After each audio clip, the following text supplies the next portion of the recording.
Going to be the main day where there's a threat for rain. That's going to be as a storm system that's strengthening, passes to our northwest up into the upper Midwest. It will bring a front through. Meteorologist Mike Ryan says high temperatures will keep hovering around 70.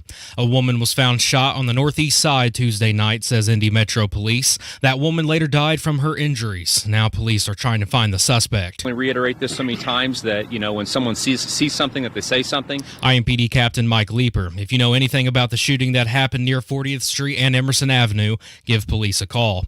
A shooting from June has been ruled a homicide. Harrison Silcox has that story. Indy Metro Police say Gregory Ware was shot in the chest June 27th on Gladstone Avenue, just south of 16th Street on the east side. Ware was taken to the hospital in critical condition, but was released 2 months later. IMPD says he died September 4th from complications related to that gunshot wound. The Marion County Coroner's Office then ruled his death as a homicide October 28th. IMPD is asking for you to call if you know who might have pulled the trigger. Harrison Silcox, 93 WIBC Mobile News. Even with some crime numbers dropping, this year will still be one of the most violent in Indianapolis history, says Assistant Police Chief Chris Bailey with IMPD. And I believe our cops are doing absolutely everything they can to impact this violent crime. Bailey tells WIBC's Hammer and Nigel that it doesn't really matter what the numbers say. If people don't feel safe, then that means there's still work to be done. The jackpot for tonight's Powerball drawing is up to an estimated $1.2 billion, which is the highest in almost 6 years. Winning numbers for tonight will be selected just before 11 o'clock. And with traffic, here's Paul Bodenloss. 65 eastbound slows between I-65 and 74. Also on the east side, 465 southbound slows Washington to Brookville. Northbound 465 heavy 56th to 71st. This report sponsored by News Nation. Chris Cuomo joins News Nation. Cuomo now weeknights at 8 p.m. Eastern on News Nation. Go to newsnationnow.com to find your channel. I'm Paul Bodenloss with Traffic on the Fives. Follow us on Twitter at WIBC Traffic. Hey, Kate. So you think we got tar spot? In that field east of the river for sure. That's why I'd go with that Brevant Seeds Corn Hybrid. You got those soil test results? Yep. We'll want to increase your potash recommendation. Should I be using a pre-emerge from Mare's Tail? Absolutely. And soon. Is a hot dog a sandwich? Nope. A hot dog is a hot dog. If it matters in ag, your retailer knows it. That's why at Brevant Seeds, we work only with retailers. Find yours at Brevant.com. As a roofer, I don't have time to fail.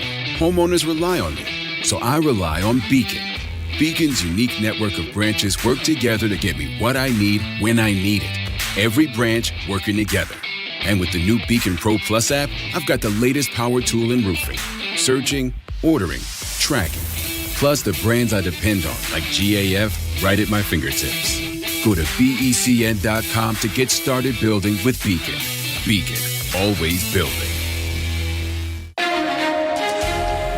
The forecast from the American Standard Heating Weather Center, sunny and warm today with a high near 70. There's a small chance for rain today, but the greatest chance for showers is this weekend. Highs are back near 80 by Friday, mostly clear, and 47 right now.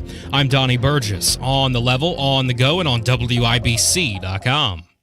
This hour on 93 WIBC is powered by thehomeloanexpert.com. You're listening to Rob Kendall. The Republican Party in Indiana sees zero problem in record spending, in record taxation. And Casey Daniels. You went out there and said, please vote for me. You debated other people on why you're the better person for the position. Suck it up. This is the Kendall and Casey Show on 93 WIBC. He lied. He lied. Because that's what he is. And we've been telling you this for 6 months. He's a liar. He's a fraud. He's a phony. He's disingenuous. And he just lied to every single one of you on these airwaves. 93 WIBC, it is the Kendall and Casey Show. I'm Rob Kevins here. Casey's out again today. Tony Kennett from Chalkboard Review Okay, Tony, you are the minister of truth, right? That is true. I do keep things truthy in the waves. All right, so I'm going to ask you a question because I'm going back in my own memory, and I am not suffering from any sort of psychosis. I was not on any hallucinogens at the time. That's true. October the 10th, I remember distinctly sitting in my father's living room. My wife was there. And I recall turning my television to public broadcasting, in which I saw Dr. Laura Wilson as a moderator, Jeff Moore, the Libertarian, and Destiny Wells, the Democrat. And they proceeded to answer questions and share ideas for an hour. Wait a minute. I think you're really just using too many words here when fewer would do. Isn't that sort of a thing called a debate? When two candidates from like a political setting get together and then they're asked questions about how they would carry out their office or what ideas mean to them, or maybe even some hypotheticals. Yeah, that's a debate, right? That is a debate. So I sat in my father's living room. My wife was right next to me, and we watched Jeff Moore, the Libertarian, and Destiny Wells, the candidate for Secretary of State. We watched them debate. So wait a minute. Those are both candidates for the position of Secretary of State. Of what state would they be the secretary? State of Indiana. Of Indiana? Yeah, right. And there was somebody who wasn't there. Okay, wait a minute. We have there was somebody who was not there. Democrat candidate. Right. We had the Libertarian candidate. That's correct. And then there was the that other part. Oh, the Republican candidate. Diego Morales. Yes. I know Diego Morales. Yeah. That guy who's been running ads about he's like an honorable soldier man who's out there ready to represent you in the state. And for a long time, you know, I've thought he was shady. That's why I never mentioned him on Twitter. That's why I never mentioned him on podcasts. He has that used car salesman smile. And wait a minute, he wasn't at that debate. No, he was not there. So Diego Morales, who was not at the debate that I know I watched, as did hundreds of thousands of other people across the state of Indiana, was on with Tony Katz this morning. And Tony did a phenomenal job asking a very pertinent question, which was, hey, why didn't you debate? And this is the question. We have asked this question. Many people have asked. We had people call this show and say, look, dude, I'm a lifelong Republican. I wanted to vote for Diego. I know Diego. He didn't show up to the debate. You don't win my vote. And everybody has asked this. Like, you are so afraid of your ideas that you would not show up to the debate. And so it's a very viable question to ask someone. You want to run everything from elections to businesses and all points in between in this state. Why didn't you bother to stand up in front of the state of Indiana on statewide television? Because keep in mind, he's paying exorbitant amounts of money, Diego is, to be on these airwaves to tell us about his supposed vision. Why would you pay exorbitant amounts of money to be on radio and TV to tell people about your vision when you get offered a chance for free to tell people about your vision? And you want to know what his answer was? Yeah, I do. What did Diego say when Tony Katz asked him point blank, why weren't you at the debate? There was no debate.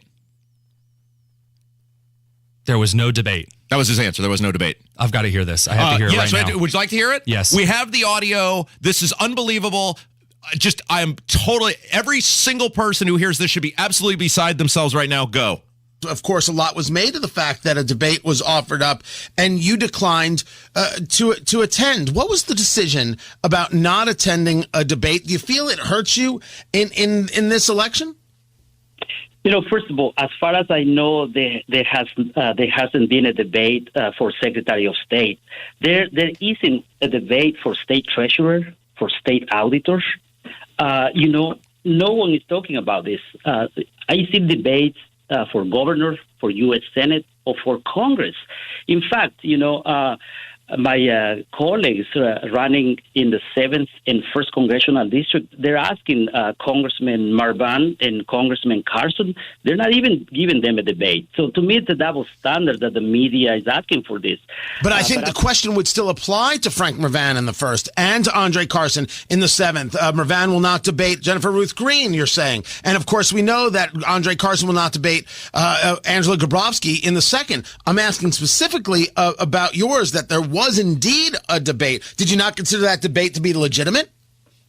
Absolutely, because since day one, I'm a grassroots guy, and I've been crisscrossing the 92 counties, talking to voters face to face, one-on-one, listening to them, listening from their concerns.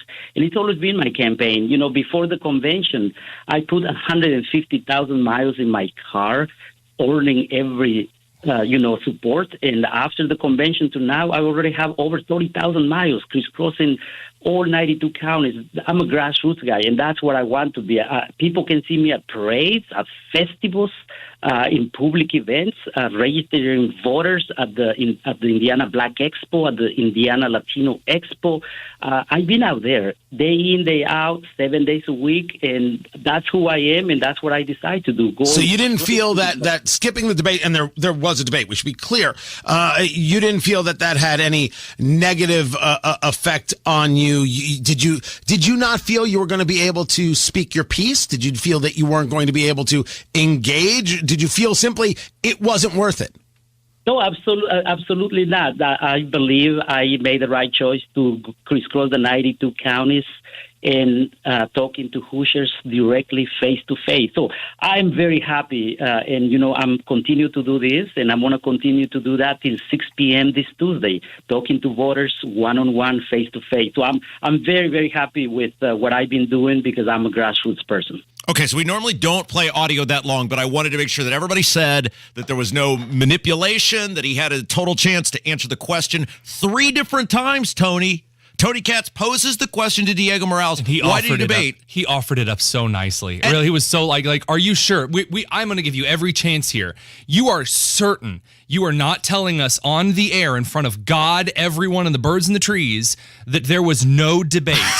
And he's like, no, there's no debate. Also, I just want to mention this because as someone who's lived in the Hispanic community for quite some time when I was in college, who speaks fluent Spanish, I have to ask this, and I'm being very honest in my opinion here. He has never spoken in that accent to me anytime before I just heard this on the air. What do you mean? The very, very heavy Hispanic kind of a Guatemalan tinged accent. He's never spoken to me like that in person. When I've met him several times before at parent events, he's never spoken to me like that. Like the heavy lidded accent that he's used. I mean, that may be how he speaks in person and private. I've just never heard that before. That was my big shock initially. It's like, what is this? Like, what? Oh, you've never spoken to me like this before. So you have, all right. It's so rare in this business. I've been doing this for 20 years where I say, I have nothing for this. Can we play the first, I think, 20 seconds of this? I'll tell you when to cut it off because I don't even know how to respond to this. Go. Of course, a lot was made of the fact that a debate was offered up and you declined to attend. What was the decision about not attending a debate? Do you feel it hurts you in this election? First of all, as far as I know, there hasn't been a debate. Okay, right there. Yeah. So you have the sitting secretary, or the Republican candidate for Secretary of State saying that something that was broadcast on statewide television, moderated.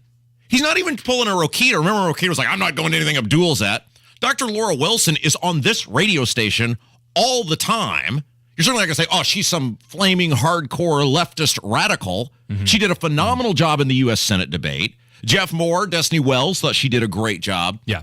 But he's not even saying that. Well, that's what's wild. He's trying to say it didn't happen. No, he didn't just say it didn't happen. He said, as far as I know, as far as I've heard, there was no debate. That's entirely different from just saying there was no debate. Because now he's claiming that not only was there no debate, but he nor his office had heard about it, which is a very blatant lie because you and I both know that their office was contacted time and time again saying, come to this debate, debate. If you're a great candidate, you should be willing to debate, be willing to tell voters across the spectrum why you should represent them, Republican, Democrat, Libertarian, Independent, apolitical, politically homeless alike, in that form of office. He refused to do so because he's cowardly. He got on the radio thinking he was going to score some easy points with a conservative radio host, and then he lied in 2 different ways in the same statement. Tony Katz tried to give him a ladder to get out of the hole. He threw down the ladder and said, no, it didn't happen. We've always been at war with Eurasia.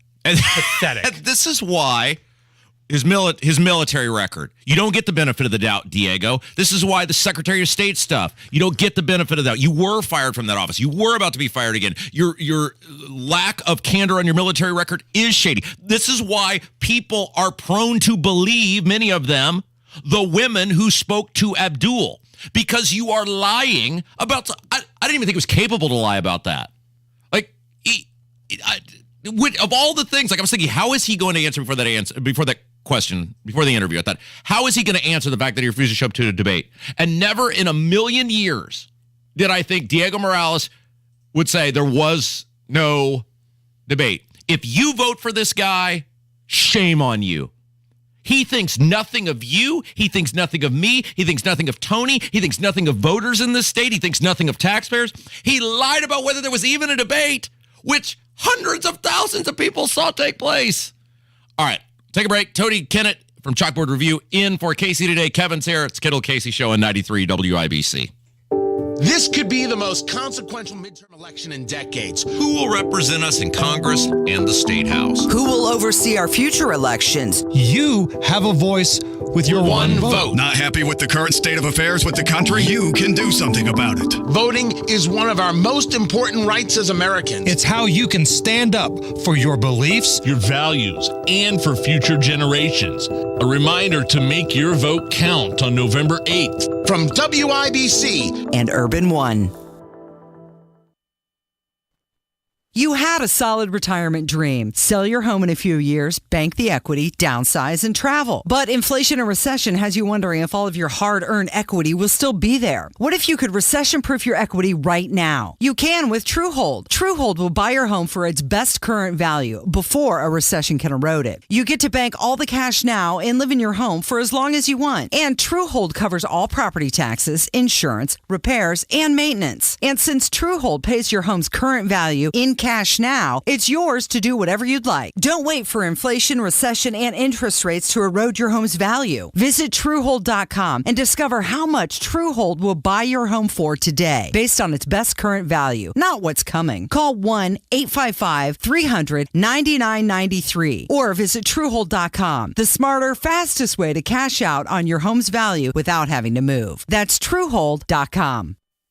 Diego Morales is living the American dream, a dream of freedom and opportunity that inspired him and his family to move to the United States more than 2 decades ago. Diego has served in the military, and he's worked in both the public and private sectors. Diego supports strong Hoosier values, and he's been a true conservative throughout his life. As your next Secretary of State, Diego Morales is committed to keeping our elections safe and secure. He will work with federal partners to push back against federal bureaucrats taking over Hoosier elections. He will work to protect and expand photo ID laws. Diego Morales will be committed to make sure in Indiana elections it will be easy to vote and harder to cheat. I'm Diego Morales, and I approve this message because America has been good to me, and I'm ready to give back. Protecting the American dream starts at the ballot box, and it's time to make the American dream a reality for all Hoosiers. Please vote for me, Diego Morales, for Secretary of State. Paid for by Diego for Indiana. PXG is now open in Indy, baby. Introducing PXG's newest retail store, PXG Indianapolis. Get fitted for hot new PXG golf clubs and our brand new state-of-the-art fitting bays. And shop PXG's off-the-hook apparel, hats, bags, all sorts of stuff. So come by our beautiful new PXG Indianapolis store, 6091 East 82nd Street. We'll be waiting for you. PXG, nobody makes golf clubs the way we do, period.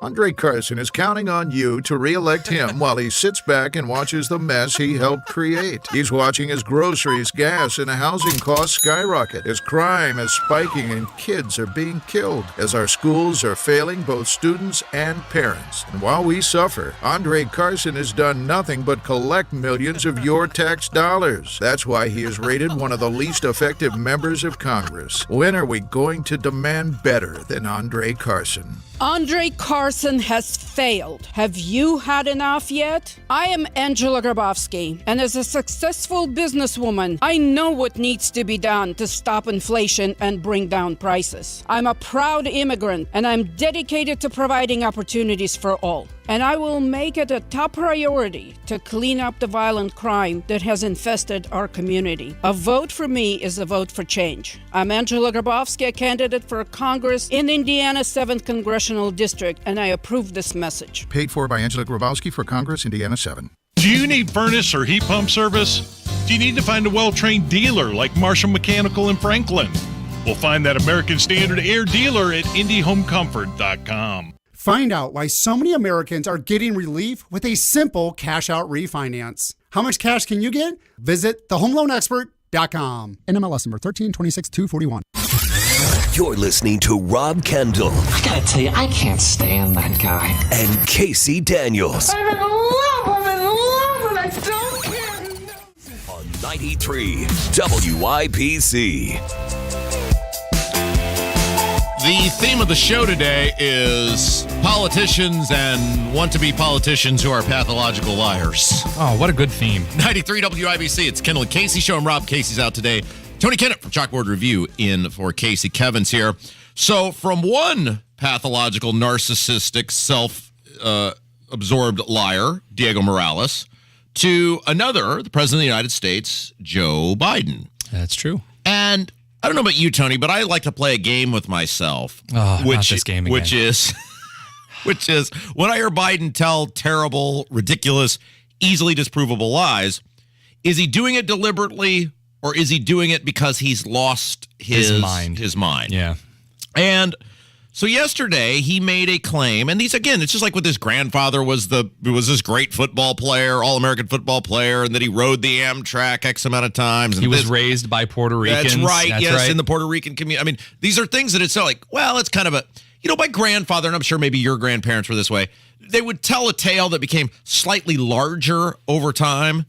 But number one, the tale was rooted in reality.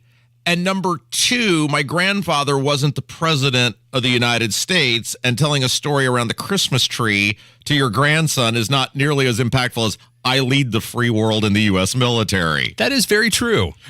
So he's telling another whopper yesterday where he claims that he spoke to the dude who invented insulin. Now, I'm going to just play the clip for you again. We'll play it in its entirety so nobody can say, oh, you're a doctor, you're altering, you're trying to mislead. We'll play the clip, and then we're going to talk about the reality of the people who invented insulin. Go ahead.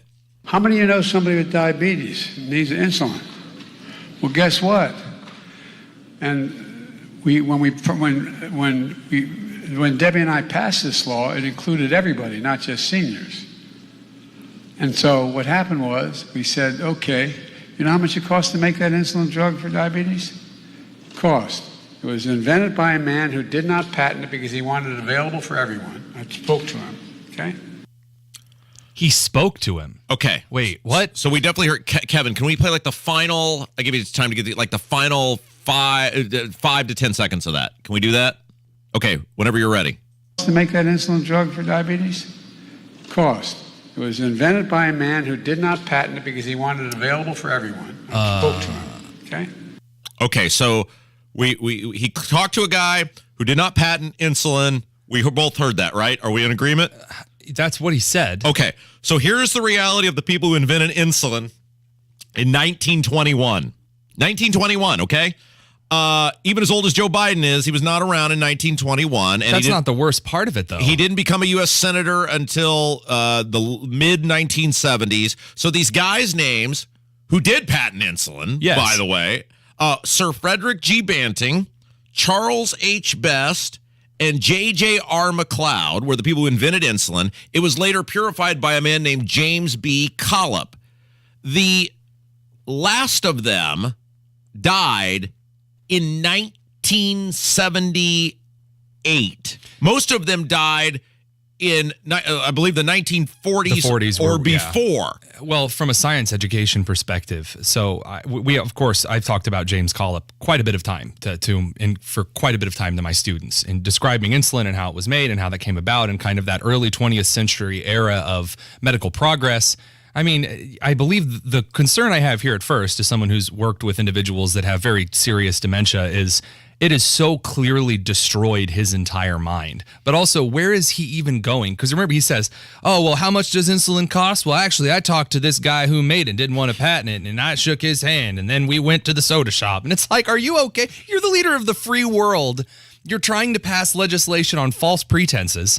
and you can't even get the dates, the years, or the people right. I mean, confusing three to four people, 3 inventors, 1 purifier, to one it's beyond ludicrous. It's bewildering. It was patented. It was later sold to the University of Toronto. And by the way, these 4 guys died in 1935, 41, 65, and 78, respectively. So maybe there was a chance that between like 1975, when Biden was, I believe, was when he was first elected, and 1978, when this last guy died, that he had some sort of conversation.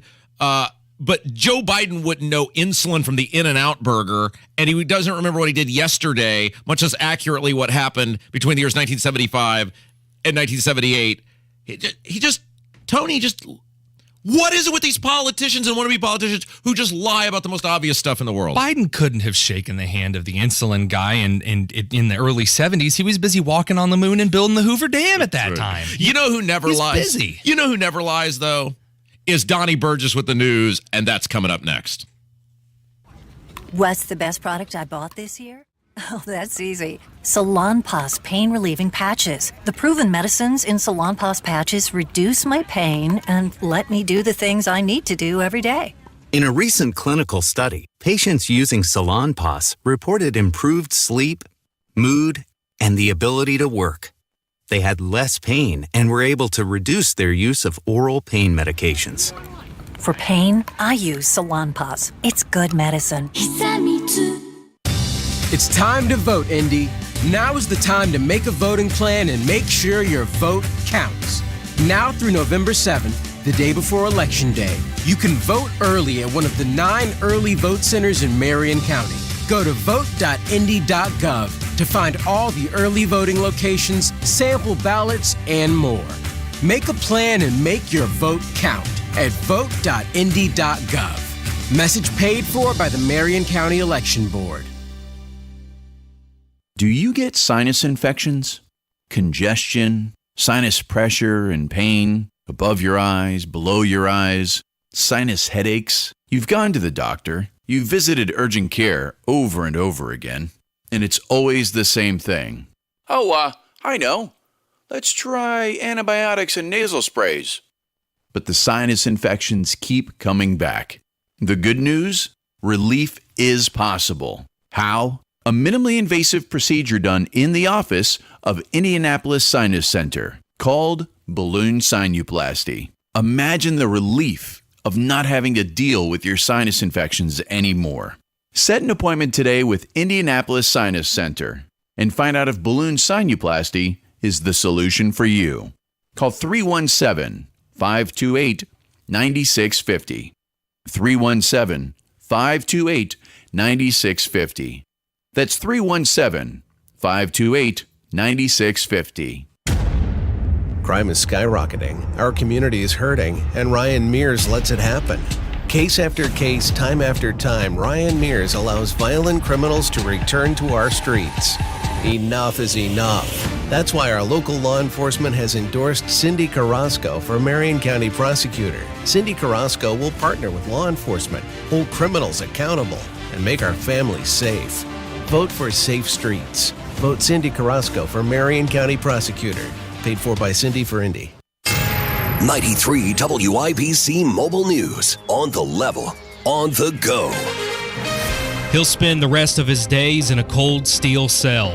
I'm Donnie Burgess. Here's what's trending at 9:30. The convicted killer who shot and killed 17 people at a Florida high school will be sentenced to life in prison today. The families of victims and survivors of the Parkland, Florida school shooting spent Tuesday in court getting their chance to speak their mind directly to the now convicted gunman Nicholas Cruz, who, despite pleading guilty to 17 killings, had his own life spared by a jury. I wish no peace for you. I wish nothing but pain. And I hope that every breath you take, you remember that that's a breath you stole. The judge in Fort Lauderdale today will officially send Cruz to prison for life in Broward County, Florida. Eben Brown, Fox News. Indy police want you to stop and think before you do something drastic like putting a bullet in someone else. If circumstances are bullying to a point where they believe that they might be resulting in gun violence, if they call the police, allow the police to do their job, to try to mitigate and resolute that conflict before it even starts. IMPD Captain Mike Leeper. Police are trying to figure out who killed a woman at 40th and Emerson last night. Stocks are not too hot this morning. The Dow is down 79 points. The S&P down 15. The NASDAQ is up by a little less than a point.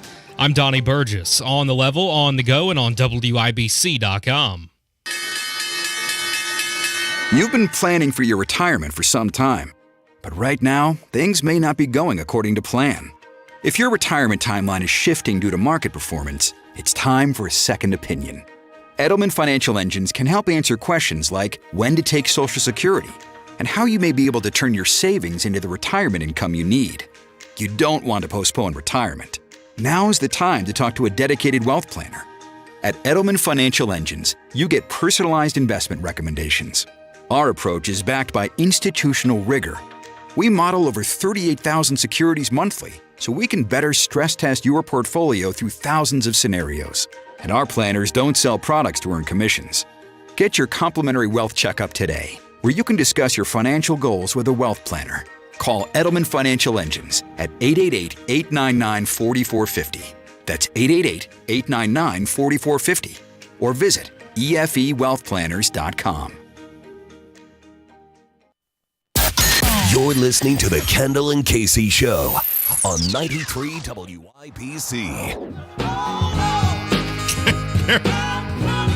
There are people on social media, and I get there's 7 million people in the state, and that's 7 million people. You're going to find 3 or 4 that'll do it. But there are people who are actually trying to explain away and excuse Diego Morales' answer today on Tony Katz about why he was too big of a coward to show up and debate Jeff Moore and Destiny Wells. And for those of you who missed the first segment of the show, and by the way, just for Diego, we're going to play that audio at the top of every single hour so everybody knows what a pathologically lying, narcissistic, self-absorbed, disingenuous person Diego Morales is, in which Tony Katz this morning asked Diego Morales, why did you not show up to the debate? And he said, there was no debate. And Tony Kennett, by the way, Tony Kennett from Chalkboard Review in for Casey today. Kevin's here. There are actually people trying to explain this away, going, well, he said there hadn't been a debate before, so this one wasn't legitimate. Who cares if there's been a debate before for Secretary of State? It's great that there's one now. Yeah. All these offices should have debates, and you should absolutely. Who cares whether there's ever been one before? It's not like Mike Schmuel was the moderator. Jeff Moore is there. Destiny Wells is there. Dr. Laura Wilson is the moderator, universally respected. It's on statewide television. Right. She did a great job, as she did a great job in the U.S. Senate debate. Who cares if there's ever been a Secretary of State debate before? We should have 10 Secretary of State debates. We should have 10 U.S. Senate debates, and the candidates should show up to every single one of them. Again, I've never really seen the reason to use the answer format that he did. Well, as far as I know, there was no debate. And then he I think there's almost that moment where he catches it and is like, oh, wait, I just said that on the air. And he's like, well, there's actually never been a debate for Secretary of State before, which again, in this hypercharged political climate, it's not unusual that there would be a debate for a voted for office for the state. I mean, just say it wasn't worth your time and move on. That's the political answer. That's a weak answer. It's a bad answer, but it's a better answer than just lying and saying, well, no, there was no debate at all. I'm very smart. And I want to clarify something, because some people on the YouTube channel, we know you hate Diego. It's not about hating Diego. It's about this guy wants to control everything from elections to business licensure and all points in between. And if he is willing to lie to you, he lies to you over and over and over again. He's never answered. Why was he fired by Todd Rokita, Secretary of State's office? That's not real. Okay, then what's the answer? That's not real. Why were you about to be fired by Charlie White after the Secretary of State after Rokita before you quit? That's not real. Well, why are there major holes in your military record? That's not real. Why do you never appear to be at this business that you own? And yet you claim your business experience is why you're qualified to be Secretary of State. It's a liberal media conspiracy. Okay, these women have given detailed accounts. What do you say to that? Well, they're Democrat operatives. And it doesn't mean the women's allegation is true or not true. He can't prove it, or disprove it. They can't prove it. We've taken that out of the equation. But you can point to all these other things. And when you go on statewide radio and you lie about something that's ridiculous, everybody knows there was a debate. It was on the television. My biggest issue with the problem, and a lot of people are saying this, in the comments, they're like, oh, we need to move on to another topic, where all we ever talk about is Diego. Here's my issue with the whole thing. Republicans in Indiana, start picking better candidates. These washed up, pathetic, 8 times removed candidates who can't even hold themselves on social media, hold themselves in a debate, put forward any good policy. They get up in front of the people they're seeking the votes of, and they say the 3 buzzwords, yes, election integrity. And then everyone cheers because that's what they want to hear. And then the candidate goes and they end up winning at the convention. Instead of putting forth good, solid, sound candidates, we put forward these absolute bureaucratic oafs like Governor Holcomb. Or on the other side, we put forth these loon bags who have no idea what they're doing like Diego Morales. It is embarrassing. That is Tony Kennett in for Casey today. It's Kendall and Casey show. Speaking of Diego, this actually happened, obviously way before his interview with Tony Katz today. Nikki Kelly from the Indiana Capital Chronicle was reporting that there has been a sighting of our governor, Lockdown McGee, apparently poked his head out in of the flesh. I guess he is alive, and he was asked about how he voted and how people should judge Diego Morales. Which is a good question. It is to ask of the governor. Now, I think it worthwhile. We never get a question about why did you have a VIP meet and greet with Malik Muhammad? Why didn't you arrest Malik Muhammad? Why did you invite over the Indiana Teachers Union for dinner and never anyone else? Why did you threaten to put people in jail for not wearing masks? Why, we never get questions on those sorts of things. But we did get a question about Diego Morales, and he said, quote, according to Nikki Kelly, everybody should vote their conscience in terms of voting for Diego Morales. And he said, quote, went on to say, I certainly did mine. I'll support the Republican team. And he's a beneficiary of that. I just think it's great that if you ask Diego about this, he'd probably tell you that Holcomb doesn't exist. Oh, Holcomb didn't happen. No, there's no one in the governor's seat. I've been to 92 counties. I've been crisscrossing 92 counties. That would be his answer. It's fantastic. If there was ever a ringing endorsement, and Holcomb's such a wimp that he'll never just come out and say it. Yeah, that guy's a goof and that a man is loser. a lukewarm, like after bath wash towel. But he said, everybody should vote their conscience. I certainly did mine. I'll support the Republican team, and he's a beneficiary of that. Look, here's the deal. If you want Eric Holcomb to appoint another Secretary of State, then vote for Diego. Because I'm telling you right now, there's a great chance that might happen, given the track record of these people being Holcomb and Hupfer Incorporated and the big money people that stand behind them, of getting rid of people they don't like and getting to make the choices for themselves. They've got a pretty good, lengthy record of always making sure that it ends up in their favor. So for you people going, we got to get Diego in there. We can't let the Democrats this or that. If you want another opportunity for the governor to throw somebody out, just like they did with Curtis Hill. Now, Curtis Hill was defeated at a convention, but they threw him out. They threw him under the bus. They backed the bus over him. They put all the organized effort from the establishment into getting rid of Curtis Hill. And then we saw in the Secretary of State's race this past time, in order to try to give themselves a leg up, conveniently, Connie Lawson retires in the middle of her term, and he appoints Holly Sullivan. And we saw them take away your right to vote on the superintendent of education because Holcomb and Hupfer believe you're too stupid to do that. Then go ahead and vote for Diego. Go ahead. 93 WIBC, it's the Kendall and Casey show. Where are you at? I'm paying $8 for a blue check mark on Twitter. Well, I have 2 main Twitter accounts. I have my personal, @TheTonus. That's where I usually claim that Indiana needs to invade and conquer Illinois south of I-80 and liberate it from the tyranny of Chicago. Just personal things that we all believe in. And then I have another account, the U.S. Ministry of Truth, that my wife and I run in our spare time to, make people uncomfortable. That account is going to be getting a blue check mark. Oh. That is. Oh, yeah. I think that the Ministry of Truth should be verified so that everyone knows that birds aren't real. That's very important.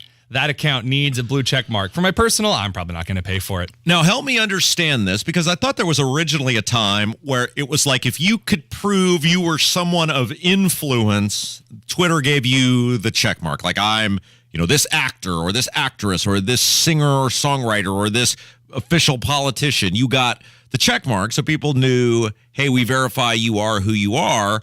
But now it appears to be that they've kind of opened it up, and this has been going on for a while, to almost anyone if you pay the fee, which kind of negates the premise of, hey, the blue check mark is a reminder you are someone of status. Yeah, it's a really weird situation, although Twitter's added additional caveats to that rule, whereas in the current system, yeah, if you are notable, they will consider you. But if you have ever accidentally misgendered someone, or if you have ever said that, Hillary Clinton is a big bad meanie face, as in the case with one individual that we're friends with over at Chalkboard, they just denied, you're not notable enough. Yeah, sure, you have 150,000 followers, you're on TV every single day, but no, get off of here. You're not probably even a real person. But yet some MSNBC intern, right? They get the blue check right away. So I think if anything else, I'm enjoying watching everyone freak out about this. So watching Stephen King lose his mind because he, who's worth several bajillion dollars, is not going to be able to pay $8 a month to keep his blue check. It's fantastic. It was a status symbol they had. It's being ripped away from them. They have to hang out with us commoners. Yeah. And I tell you what, I'm savoring every bit of it straight into my veins. Get out the hypodermics. It's fascinating because I always thought, okay, everybody knows where my Twitter account is, right? Everybody knows at Rob M. Kendall. That's where you find my stuff. That's actually my homepage. I get up in the morning and Rob Kendall pops right up on my computer. That's very kind of you. What difference does the check mark make? I've always thought this from the beginning. What does that do? What does the check mark do for me? If you want to consume my content, you know where to find it at Rob M. Kendall. The blue check mark doesn't make anybody more or less likely to consume my content. I can actually tell you, believe it or not, it does, because the blue check mark, the verification status on Twitter, changes how the algorithm interacts with your account. It increases the likelihood that you will be seen in replies. It actually moves your reply no matter when you commented under a tweet up to the top. It also makes you more prominent in people's feeds. But however, I think this is perhaps the best one. I found this out when during a time when I was writing for Lone Conservative, I managed Cassie Dillon's Twitter account for a hot minute. That when you log on to one of those blue check Twitter accounts, you can filter your Twitter to only show you other blue check Twitter accounts. And just sweeping away a bunch of that garbage and, people messaging you saying, hi, I've loved you for a long time and I need you to pay me and I'll bring me over to your country. Weird DMs that we all get. Well, maybe not you, Rob. Here's the thing. Like, I post about local politics, local government related stuff, state government stuff, how the intellectual giants who run Brownsburg are trying to give themselves 40% pay raises while claiming there's no money for a water and sewer plant without massive rate hikes. That's not really something that I need a blue check mark for, right? I mean, I just rant and lament about state and local government.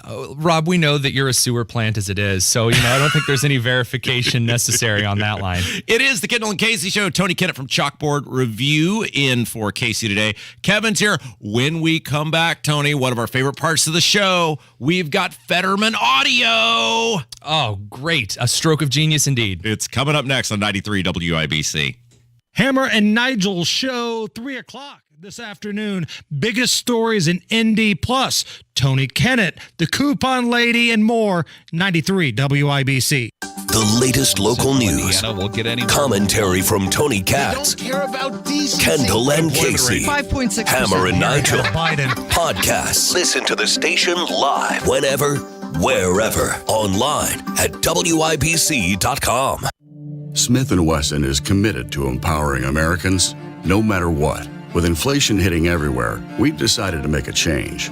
Now, you can buy a Smith & Wesson Shield Plus, our most popular concealed carry firearm, at an all-new low price, $100 off MSRP. We're absorbing the costs and passing along the savings to you so you don't have to compromise on personal security.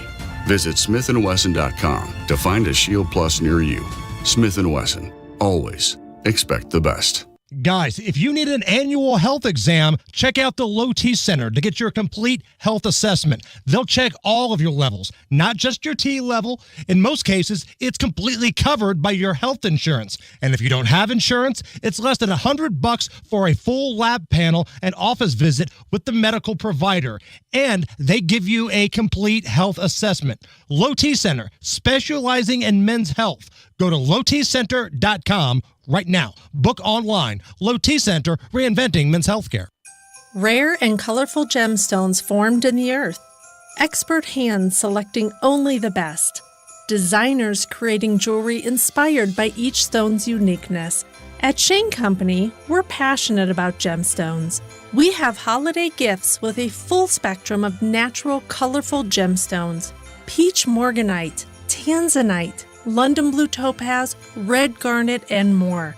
Throughout the year, Tom Shane travels to Bangkok, the gemstone capital of the world, to handpick the best rubies and over a dozen colors of sapphires.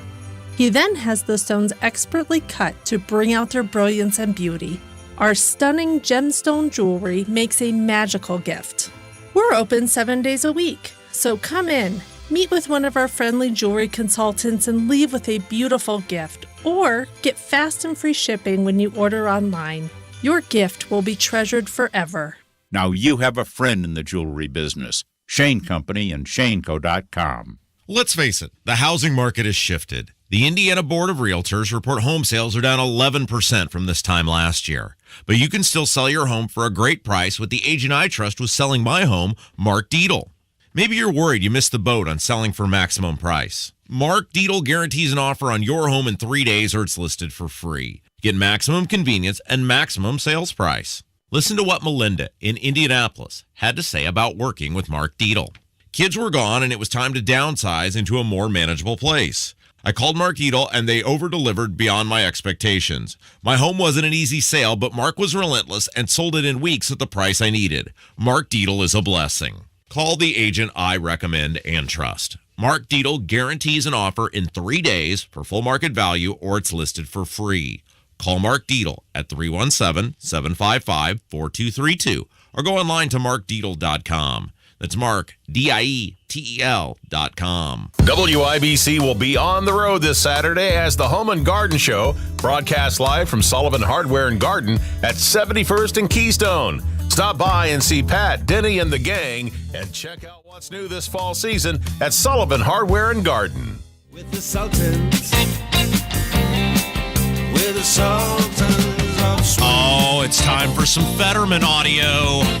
93 WIBC, it's the Kendall and Casey show. I'm Rob, Tony Kennett from Chalkboard Review in for Casey today. Kevin's here. So, look, Fetterman is the gift that keeps on giving. He has been great for our content, and we were talking about this during the break because I struggle with Fetterman because I feel bad for any person who has a serious health issue. So I feel bad for him on that front. However, I realize that in terms of an elected person, he hates me. He hates everything about me. He hates, based on their beliefs, the members of my family. He would crush the American way of life as we see it. And so in terms of an election, the guy's got to lose. I got to tell you, this is the guy who came out in front of everyone and said, medically, I'm fine. My doctor says that I'm fine. I'm fine. And so then when he gets on air, and he clearly has a lot of serious post-stroke issues, a lot of clear mental to speech issues. No, we're not talking like a lisp. We're talking like a full-on stroke that this man has had, and perhaps many strokes following. No, I'm sorry. You just told us that you were fine. Everyone has a right to question the legitimacy of that claim and whether or not you are fit for office. You are running for office. You have to be healthy. And I'm not talking about like FDR, who had to sit in a wheelchair. That's not what I'm talking about. He could think and he could speak. Fetterman cannot get words to come out of his mouth. Right. He can't answer simple questions. How are you supposed to serve in the U.S. Senate with that kind of an issue? When you start off a debate with something to the effect of, hi, good night, everybody, that should be a colossal red flag to everyone. So, Tony, I learned something listening to Fetterman yesterday. Inflation, obviously, I think as we can all agree, and I think even Fetterman has agreed, is out of control.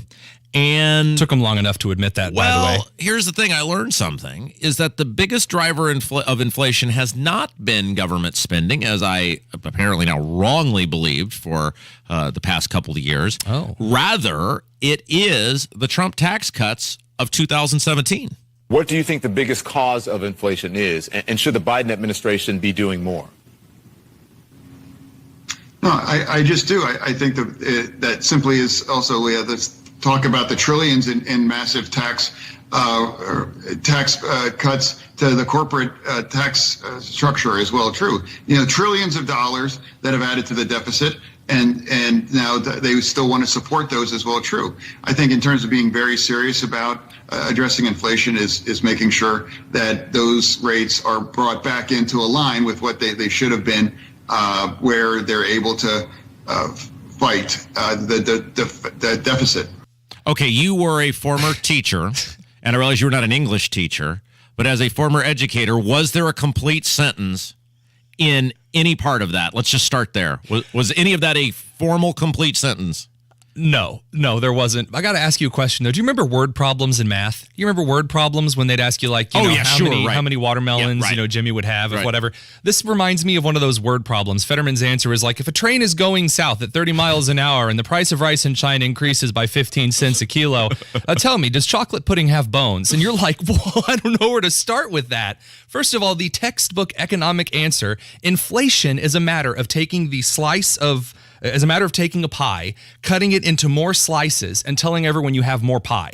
The amount of capital the United States have is a set amount. It's a set product. The more money that we print is the more that we are dividing that pie up into teeny tiny slices to market. When the Fed started printing money rapidly, we started cutting the pie into so many slices, each individual slice is worthless now. And yet it's all Trump's fault because that is all they have. Aside from the fact that he can't speak, his line of rational thinking is so pathetically thin, I'm worried the yarn string is going to snap in a wet rain.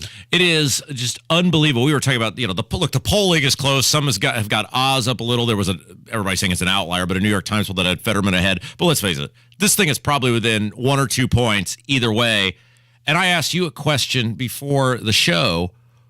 Who is the person, other than if you take away the 30%, take away the 30% of die-in-the-wool, die-hard Democrats who would vote for anybody, who are these other people who would still vote for this guy? I mean, take his politics out of the equation. Who watches this and goes, this seems acceptable for representation in the United States Senate? I'm telling you, there are a lot of Democrats out there who just do not pay attention to national news stories because they have always been a Democrat. They want to be a Democrat. That's what they were told growing up. That's what they have always wanted to be. And so they leave it alone. You would be amazed at how many people completely avoid major national news stories until weeks after the fact because they are far more concerned with simply putting on the horse blinders and walking forward slowly. And I think that's where a large majority of these voters are going to be found because you cannot rationally explain any of the actions that Fetterman has taken. You cannot explain any of the things that he has said. It's pathetic, and yet they still keep on coming out to vote because it's this weird liberal apathy. All right, when we come back, and I love this, that speaking of people who will defend anything, I'm getting still some emails and people on social media trying to defend Diego Morales going on the air with Tony Katz this morning and saying there was no Secretary of State debate. That's why he didn't participate. So when we come back, we'll play the audio again just to anger those people as much as I possibly can. And then, Tony, here's what I think we'll do. I'll read a couple of these emails, and you can tell me if I'm the irrational person here, if I'm being wrong, or if these are people who just know it's over, right? The guy's a colossal fraud. We'll do that. How about when we come back? All right. Got it. It's Kendall and Casey Show on 93 WIBC.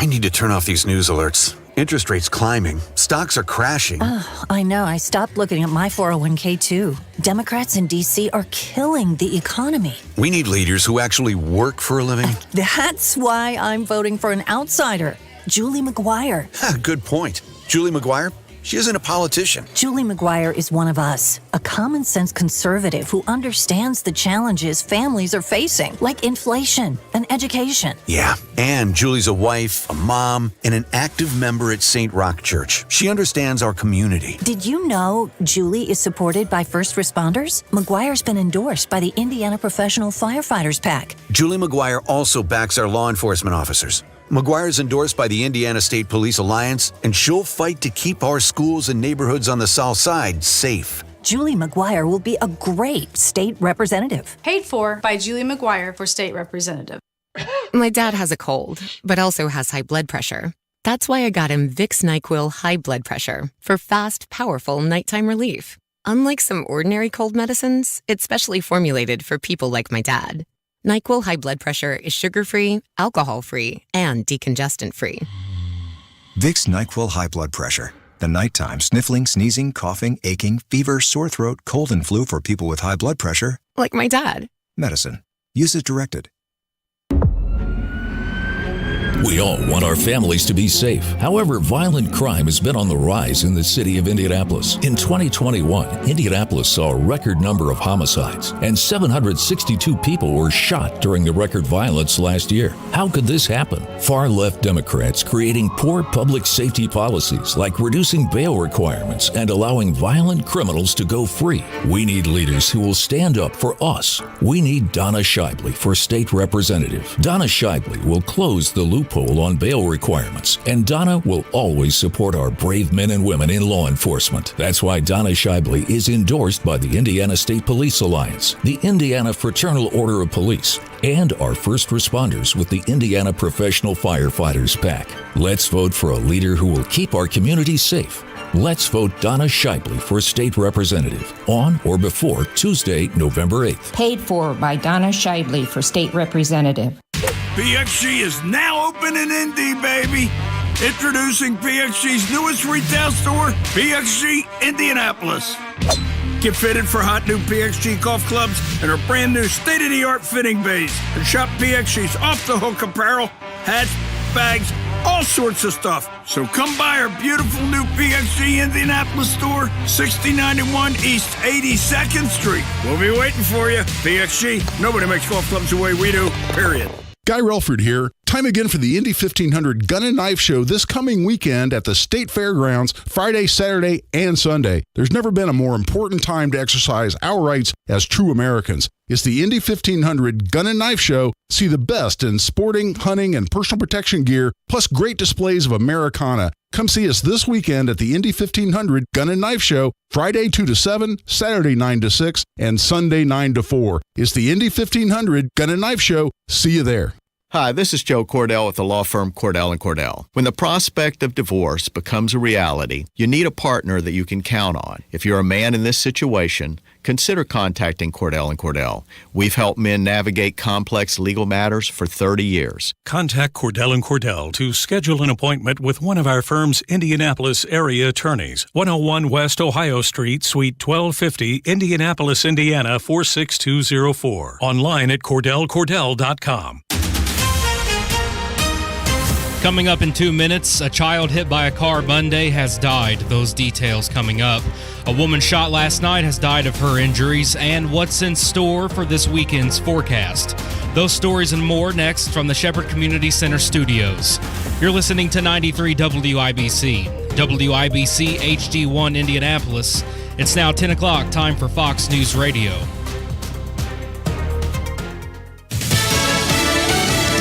A payout over pills. I'm Chris Foster, Fox News. CVS, Walgreens, and Walmart agreed to pay more than $13 billion to settle thousands of state and local lawsuits over opioid addiction. CVS says it will pay about $5 billion over 10 years. Walgreens will pay about $5.7 billion over 15 years. And Reuters reports that Walmart will pay a little more than $3 billion. The settlement proposal would be the first nationwide deal with retail pharmacy companies. It follows more than 3,300 lawsuits by state and local governments, which accuse drug makers of downplaying the risks of their opioid pain medications. According to the CDC, more than 564,000 people died from opioid overdoses between 1999 and 2020. Fox's Tanya J. Powers. President Biden gives a speech this evening about what he calls threats to democracy. The administration is again calling for more gun control. Shootings this week in Newark, New Jersey, Houston, Chicago, and Kansas City have targeted police officers and award-winning musician in Halloween celebrations.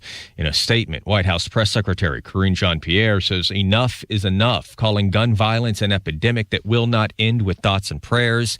She is renewing calls made by President Biden to ban assault weapons and high-capacity magazines, gun control legislation that has not won the bipartisan support needed to advance in Congress. In Washington, Jared Halpern, Fox News. Sources tell Fox U.S. Capitol Police officers in Washington, D.C. did not have an eye specifically on the surveillance feed outside House Speaker Nancy Pelosi's home in San Francisco when her husband Paul was attacked after a break-in last week. Officers were looking at a live feed from many cameras, but Fox has told Capitol Police pay less attention to cameras when one of its protectees is away, and the House Speaker was in Washington, not at her home at the time of the attack. Fox's Jill Nato. As many as 23 North Korean missiles are reported to have been fired in South Korea's direction today. America's listening to Fox News. 93 WIBC Mobile News. On the level, on the go. A death on Halloween night. You've got 50 degrees. I'm Donnie Burgess. Here's what's trending at 10:02. A 7-year-old boy hit by a minivan Monday night has died. Indy Metro Police say the boy was trick-or-treating on Traction Road in Crawfordsville. Witnesses tell IMPD the driver of a Chevy stopped in the middle of the road to let the kids out, one of whom was the little boy. The driver of the minivan told police she was coming the opposite way when the Chevy stopped. The driver of the minivan says she tried to stop in time. A woman shot Tuesday night near 40th and Emerson, says Indy Metro Police. She died about 2 hours later. That woman, none of it should have happened, says IMPD Captain Mike Leeper. Now we have a person that's deceased. 2 lives, the suspect and the victim in this incident, will be changed forever, probably over something that could have been resolved by nothing more than words. If you know anything about the shooting, give police a call. A man shot on the east side in June died in September, and police are now calling it a homicide. Harrison Silcox reports. Gregory Ware was shot in the chest June 27th on the east side, says IMPD. They found him that morning on Gladstone Avenue just south of 16th Street, and he was taken to a hospital. 2 months later, he was released, but in September, Ware died because of complications from the wound. His death was ruled a homicide last Friday by the Marion County Coroner's Office, and police are investigating. If you know anything, IMPD would like a call. Harrison Silcox, 93 WIBC Mobile News. You've got highs near the 80s this weekend, along with some rain. Saturday, it will cool down a little bit. That'll be more because of the rain and the clouds. And by that, we're just going to be cooling back into the 60s. Meteorologist Mike Ryan says along with the rain and temperature changes comes strong wind. You're paying $3.90 a gallon for gas today, says GasBuddy.com. That's up 8 cents from Monday. Gas is still flirting with $4 a gallon in the Circle City. I'm Donnie Burgess, on the level, on the go, and on WIBC.com. Hi, this is Denny Smith. As homeowners, we only want the very best technicians coming into our homes. And over the years, I found the ones that I can trust and not worry. And one of those for me and my family is Zero Res. Their techs are background checked, cleanliness focused, and they leave our home in the best condition possible. The patented ZR water cleans our home surfaces without harsh chemicals and detergents. These Zero Res guys have saved my bacon more than once. And anybody with pets or young kids around knows that carpet and flooring disasters are regular occurrences. Zero Res has helped us clean up Ellie the Wonder Dog's bathroom disaster on the lower level, and they restored the area to like new. It was amazing the step-by-step approach the Zero Res technician took to clean the uncleanable and restore the unrestorable. They know what they're doing for carpets of all kinds, ceramic tile in the shower, and your tile floors too, and they can even help with hardwood floors. That's right, Zero Res techs recommend the right treatment for any stain or odor in your home. Don't wait. Call Zero Res today to experience a smarter, lasting clean when you book online at ZeroResIndy.com or 317-388-5141. This hour on 93 WIBC is powered by thehomeloanexpert.com. You're listening to Rob Kendall. The Republican Party in Indiana sees zero problem in record spending, in record taxation. And Casey Daniels. You went out there and said, please vote for me. You debated other people on why you're the better person for the position. Suck it up. This is the Kendall and Casey Show on 93 WIBC. Biden's at it again. 93 WIBC it is. The Kendall and Casey Show. I'm Rob. Tony Kennett from Chalkboard Review in for Casey today. Kevin's here. And yes, we're going to get back to how Diego Morales went on with Tony Katz this morning and just lied out his ass about why he didn't attend the Secretary of State's debate. We'll play you some of that audio and discuss that and some of the people who are still, Tony, shamelessly trying to defend this guy, and we'll get into why people get so wed to terrible candidates on both sides of the aisle. But first, Joe Biden has this weird thing where he mentions his deceased son all the time. Don't we all? And it's not like a thing where it's something relative to his son. Like if you were at a bridge opening and, my son was a great architect and he would have loved this bridge and it's so sad we lost him. Like, it's not like when he mentions his son, there are things, his deceased son, there are things that are relative to the point. And I'm wondering, because you are a greater studier and understander of the human mind and psyche than I am, is that a thing, or is he just like out in left field on this? Is it like common that parents who tragically lose children, because I can't think of a worse thing to go through, but that you mention your deceased child all the time, even when it has nothing to do with the thing at hand, or is that a him thing? So there is an individual at our church who lost a child, and it was a tragic situation. And every year around the time of the time when their child passed away, they're bummed about it. They are right. Sure. They're understandably, they're very heartbroken over it. However, this definitely does not appear to be that case. I would chalk a lot of this up to the fact that the president's mental state has deteriorated in such rapid fashion. And to such a degree that I don't think he genuinely knows very much anymore about his son, which is a horrible thing. That's not something I'm dunking on. That's something that I'm saying is it's horrible. Is it a thing? Let me ask you this, because my grandmother, who was an incredible woman, was one of the most vibrant, healthy people I knew, and then she developed very late in her life Alzheimer's, dementia, Sure. And that's a terrible way to go. But when she was still coherent and could somewhat function on her own. Now, I'm not saying you would like let her drive on her own or anything like that, but Right. she could sit, make food, whatever. She would confuse people and mold them together almost like into one person at times. And maybe I'm not explaining that properly, but like there were random things from 1952 she would remember, and it's like, how did you know that? But then what she did the day before, there was nothing. Is this something like that where he's creating an environment by which his son becomes multiple people? Is he fusing them together, or is it just...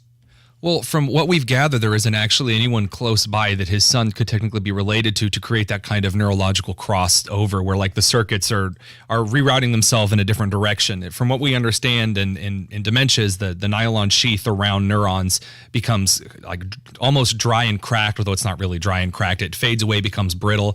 And as those connections start to fizzle out, we have a very limited understanding of dementia in some cases because of how complex it is. But in Biden's case, it seems that this aggressive passion he has towards like shaping all these weird stories are interfering with this dementia combining into this weird narrative with his son. I mean, his son's changing who he is all the time. He's confusing Russia for Iraq, and actually his son died there, but no, his son also died of cancer 6 months later. And it's this huge mess. And it's really what this does for me is it makes me furious with those who are propping this poor old puppet up in power that really should be at home, sitting there during his healthy years in life. Was he a good man? No. I still don't think that means that he should be led through this torturous existence now where he's propped up for a political bat. It's horrible. Well, let's play a clip of what we're talking about here. So here he confuses Russia for Iraq and then claims he did that because that's where his son died, as you alluded to. But the only problem is his son did not die in Iraq. His son died of cancer. Listen. And they talk about inflation. We're dealing with it for a whole second. Inflation is a worldwide problem right now because of a war in Iraq and the impact on oil and what Russia's doing. The war in Ukraine. And think of Iraq because that's where my son died. But the point is that that's why it's up. We have the lowest inflation rate of almost any major country in the world. Okay. There's no. Your son was not killed in battle. And by the way, maybe you're confusing Ukraine and Iraq because wasn't that long ago Ukraine was Team Saddam Hussein. So maybe that's why you're confusing them. But there's no correlation between these things that you would say, wow, I really understand why you would apply your son to Russia, to Iraq, because these things mold together. The fact of the matter is that Joe Biden, for a long period of his life, was a pathological liar. He lied constantly. He was a vicious racist. Those things were evident in the policy that it passed, the way he debated things on the floor in Congress. And so, now that he is deteriorating mentally, we are starting to see his brain attempt to form lies in real time, but no longer have the capacity to do so. So what we see is now kind of like the curtains pulled back, and we see what is this very feeble, pathetic operation of dishonesty still trying to chug along like an ancient farm tractor in his mind, and instead it's just bumping into walls soundlessly. It's equal parts condemnable and pathetic.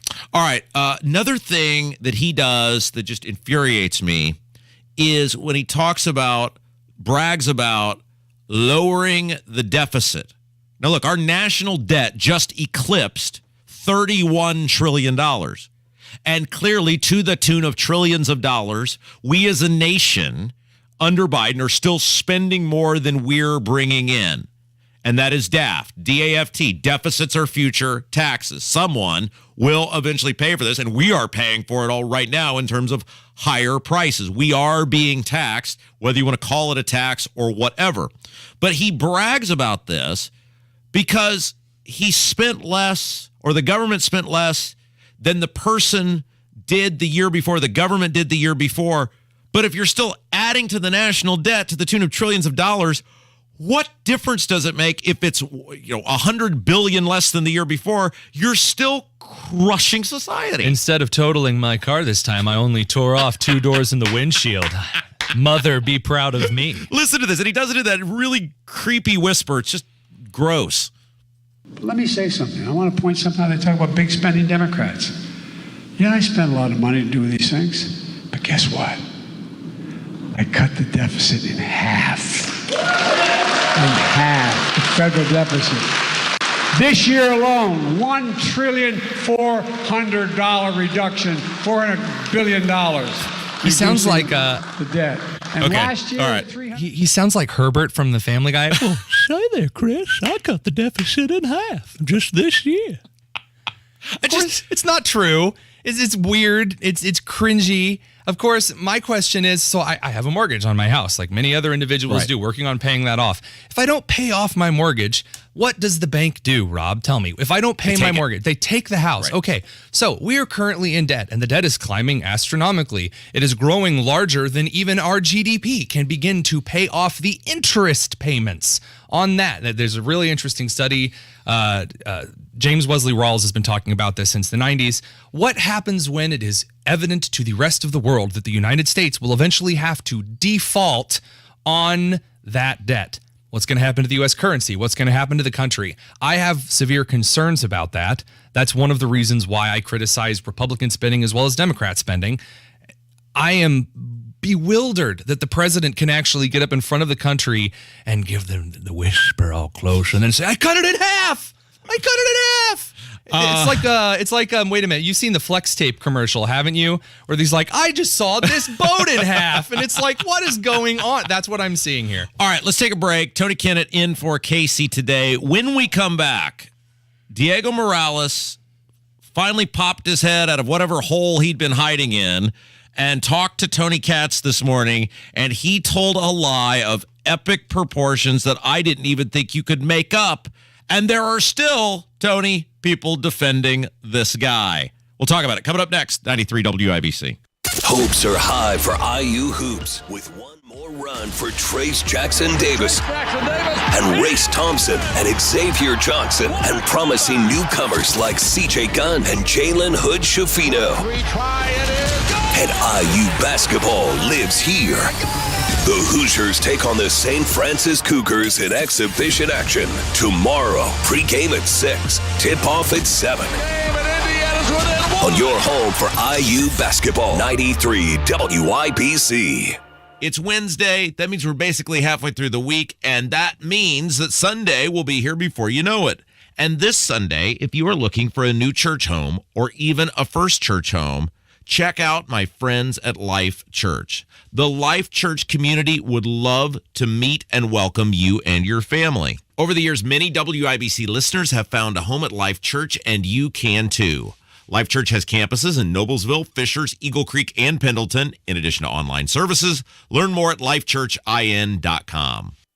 Hun, have you seen my trapper hat with the ear flaps? You mean that fuzzy one? And what about my scouting vest? Oh, no. Randy, no. We need tires. Right, but you don't have to go on some stupid hunt every time we need tires. It's a quest for the best deal. I called Tire Discounters. We saved $150 on our new Michelins, and they pick up and deliver. What? They already picked up the car. Where's the fun in that? Right now at Tire Discounters, the home of free alignment, you save up to $150 on Michelin tires.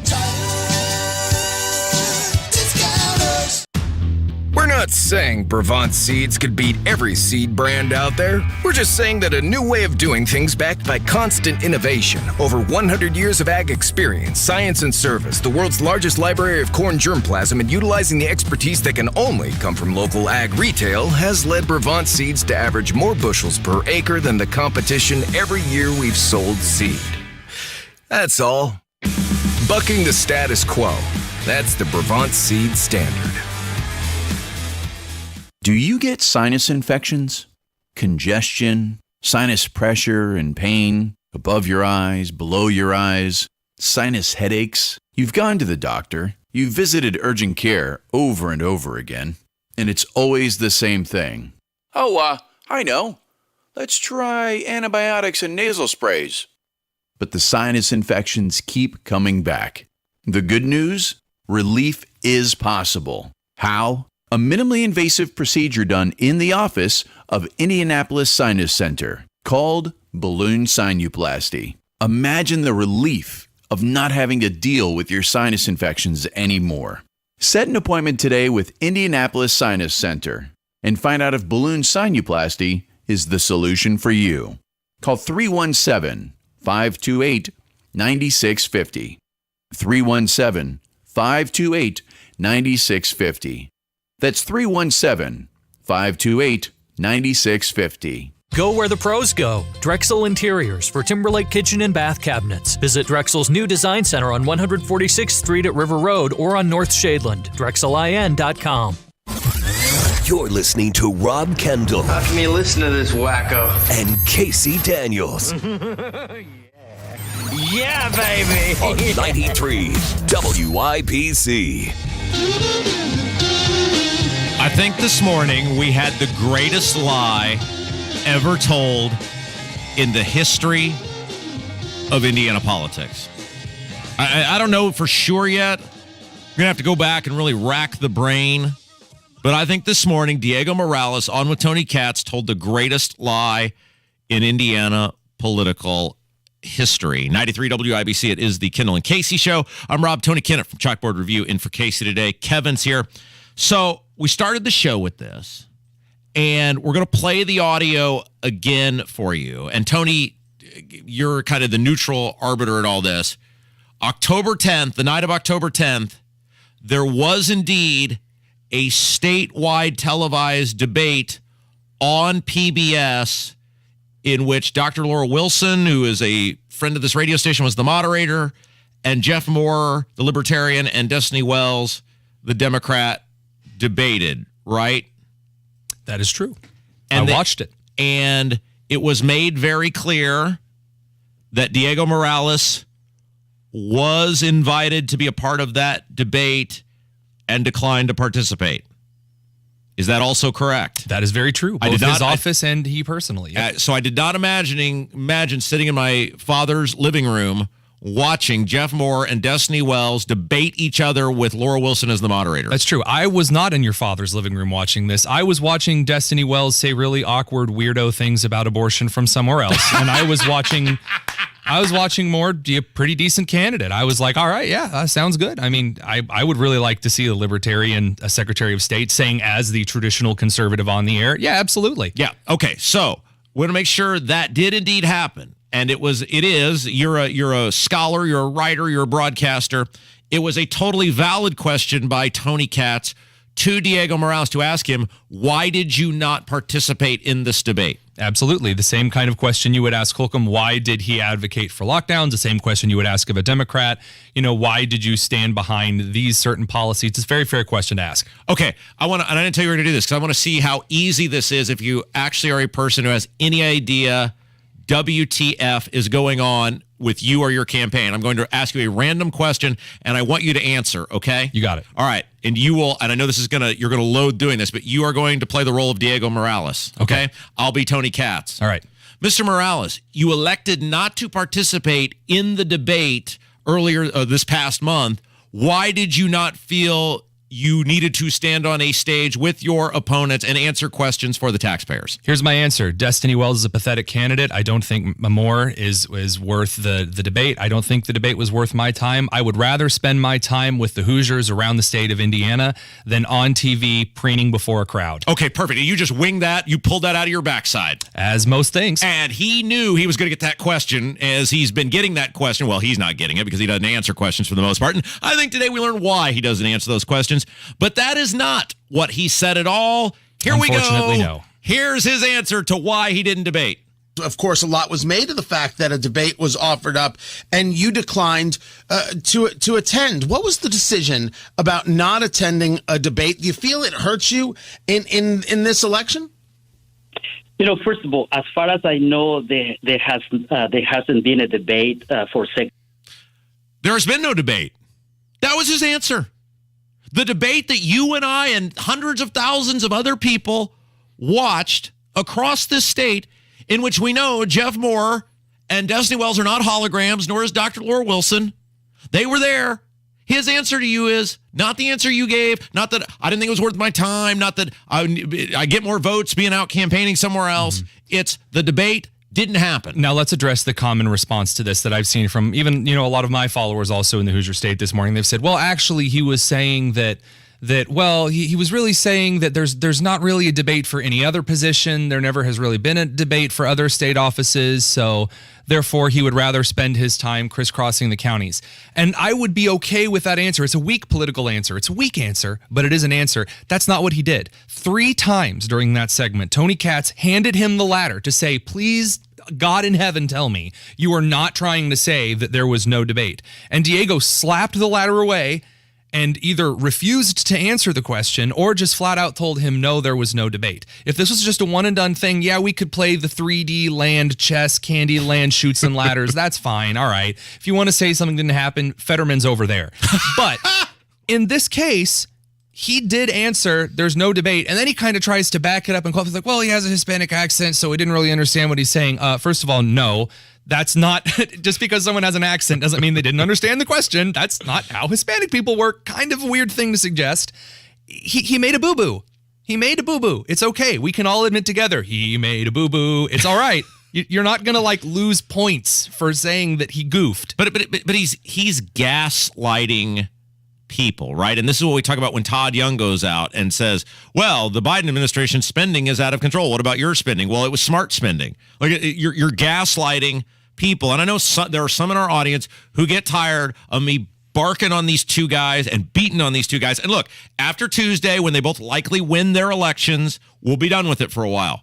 But in the meantime, we have an obligation, especially as it relates to Diego, because the Secretary of State is the office that nobody talks about until now, that is arguably next to the governor's office, the most important office in the entire state of Indiana. It controls everything from elections to business licensure. And this guy, who isn't qualified to run a lemonade stand, who is shifty and shady about all sorts of things, once again proved to you why you can't trust him. He's lying about whether there was even a debate, Tony. Now, you're the libertarian. This is common knowledge. Why do I get labeled as this? Anyway, so you're the libertarian I'm a guy. Republican in good standing. thing. Anywho, so as the constituent libertarian, this is your reasoning. I have a different reason for coming out and saying personally, this is why I don't like them. I want better Republican candidates. I'm a traditional conservative. Okay, I grew up doing very conservative activism things. I've always been a conservative in a lot of different ways, and I just want better candidates. Please, I don't want Nikki Haley. I want DeSantis. I don't want Diego Morales. I thought Shelton was good because he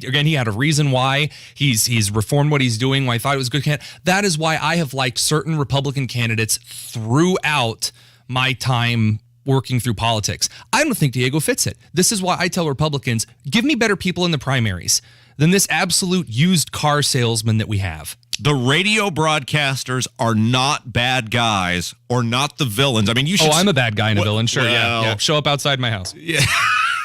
For telling you blatantly obvious things. Like, what am I supposed to do with this information when this guy comes on the radio station I work at and blatantly lies about something that's obvious? It's not like we're saying, well, he has this opinion on how many days early voting should be, which he totally flip-flopped on that, by the way. Again, you can't trust him. But it's not like it's a policy disagreement. No. It's you're lying about like a definitive fact that there was a debate. But the beautiful thing was that right after we had that segment, we went to commercial break and his ad played on the air. Yes. Think about that.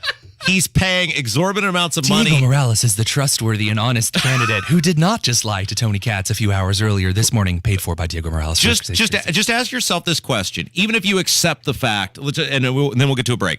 Even if you accept that was his answer, that, well, there's never been a debate for this before.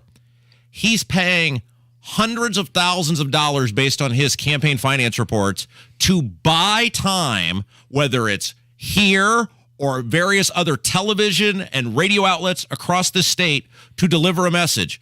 Public Broadcasting offered him a 1-hour forum for free statewide TV, and he said no. And it's not exactly like he had tough candidates. All he had to do was get up there and this is a metaphor. All he had to do was get up there, get out the rubber chicken, and just smack Destiny Wells with it for her abortion takes. He just stands up and does that for an hour, and he walks away a winner. That's all he had to focus on, and he didn't do it. It's absolutely pathetic. But he'll still probably win because enough people will probably straight ticket Republican vote, and you get the government you deserve. All right, voicemails coming up next. Kendall and Casey Show, 93 WIBC. Finding the right Medicare plan? Oof. No easy feat. Kind of like those dances my granddaughter loves making me do. But then I found Walgreens Find Rx coverage. Lets you compare plans online, over the phone, or in person. Made Medicare shopping so easy. Plus, I found plans with low-cost copays. I can get down with that. When you need to talk Medicare, Walgreens is here. Start shopping today at walgreens.com/Medicare. Let's face it, the housing market has shifted. The Indiana Board of Realtors report home sales are down 11% from this time last year. But you can still sell your home for a great price with the agent I trust with selling my home, Mark Dietl. Maybe you're worried you missed the boat on selling for maximum price. Mark Dietl guarantees an offer on your home in 3 days or it's listed for free. Get maximum convenience and maximum sales price. Listen to what Melinda in Indianapolis had to say about working with Mark Dietl. Kids were gone, and it was time to downsize into a more manageable place. I called Mark Dietl, and they over-delivered beyond my expectations. My home wasn't an easy sale, but Mark was relentless and sold it in weeks at the price I needed. Mark Dietl is a blessing. Call the agent I recommend and trust. Mark Dietl guarantees an offer in 3 days for full market value, or it's listed for free. Call Mark Dietl at 317-755-4232 or go online to markdietl.com. That's Mark, DIETEL.com. Garage Doors of Indianapolis is everything that's right about Central Indiana. They've been locally family-owned for 50 years, helping our local economy remain strong by employing 70 families. Garage Doors of Indianapolis is proud to do business right here in the great state of Indiana. They're a conservative-minded company that shares our values and stands by their products and services. You can call Garage Doors of Indianapolis today for service today. 875-4577, 875-4577, or visit doorstoday.com. Guys, if you've noticed a lack of energy, motivation, and drive, it could be low T. Schedule that complete health assessment at the Low T Center. They offer the convenience of monitored, self-inject, at-home testosterone treatments for $155 a month cash pay, or covered by most health insurance. If you don't live near a Low T Center or you need the convenience of at-home treatment, Low T Center makes it easy to get started. Only your first 2 visits are in person. LowTCenter.com. Book now. Low T Center, reinventing men's healthcare. What separates high school sports from other athletic programs? We keep education in front of athletics. I'm Paul Knighty, Commissioner of the IHSAA, and I'm thrilled to introduce our new Assistant Commissioner, Janie Elmer, because I know she shares the same passion for education-based athletics. That's right, Paul.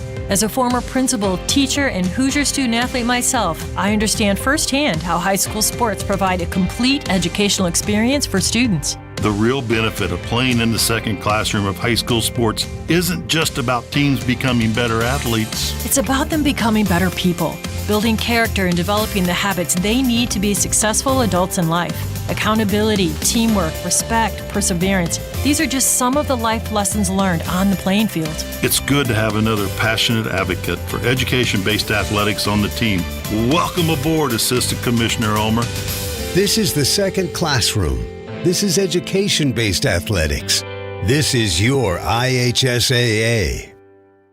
Don't let higher interest rates stop you from getting the home of your dreams. We will refinance you with no fees anytime 6 months after your original closing. TheHomeLoanExpert.com.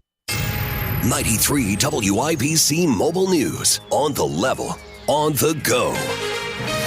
Why Evansville police have a lawsuit on their hands. It's sunny and 50 degrees right now. I'm Donnie Burgess. Here's what's trending at 10:32. Get on the ground! Get on the ground! Do it now! That's Evansville police in November of 2020. The cops were called on Rodriguez Pam, who was accused of pointing a gun at a neighbor's dog. Hands in your pockets! I'm gonna shoot your ass! Hands in... Body cam footage from Evansville police. Police say he refused to comply, but attorney Mark Miller says the body cam video doesn't support that. He's filed a wrongful death lawsuit. A woman was found shot in a car on Indy's northeast side Tuesday night in a neighborhood at 40th Street and Emerson Avenue. She was taken to a trauma center and later died. IMPD Captain Mike Leeper was at the scene, and he's frustrated. Now we have a person that's deceased. 2 lives, the suspect and the victim in this incident, will be changed forever, probably over something that could have been resolved by nothing more than words. There was another woman in the car, and she's okay, say police. They're trying to find the shooter. If you know anything, give IMPD or Crime Stoppers a call. I'm Donnie Burgess, on the level, on the go, and on WIBC.com. You're listening to the Kendall and Casey Show on 93 WIBC. So sorry you have just reached my answer. All right. This is the portion of the show where we turn it over to you. 317-684-8444 is the phone number. 317-684-8444. I'm Rob Kendall. Tony Kennett from Chalkboard Review in for Casey today. Kevin's here. So yesterday, Tony, we were talking about how the Supreme Court, and this is right up your alley, heard arguments on the affirmative action case, is plural, involving specifically North Carolina and Harvard. And I will turn this over to you before we play a voicemail that we have on this, that it is, I've never understood how it is okay to say I'm giving preferential treatment to someone because of their race, not only because that's wrong, but you're also punishing other people because of their race. And yet in the field of education, higher education, apparently this is just fine. It absolutely does violate the Civil Rights Act. It does. It just, in any way, case, or form, it is completely wrong to give anyone preferential or deferential treatment because of their race. It's just the way it is.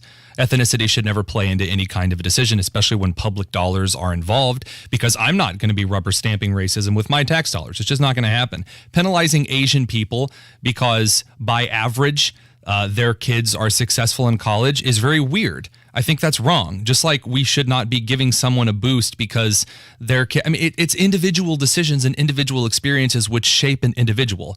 We actually find that it's more likely that the parenting situation you have at home, whether you have two parents in the home, the economic situation of your parents, that's going to have a far greater impact by probably about a factor of 3 or 4 based on the recent data from Brookings. Far more than your race, than the count of melanin in your skin and the shape of your eyes. Well, this is ridiculous. Well, and the interesting thing about this, at least in these cases, it appeared that Asian students, it's not like it's a predominantly white students who are being affected by this.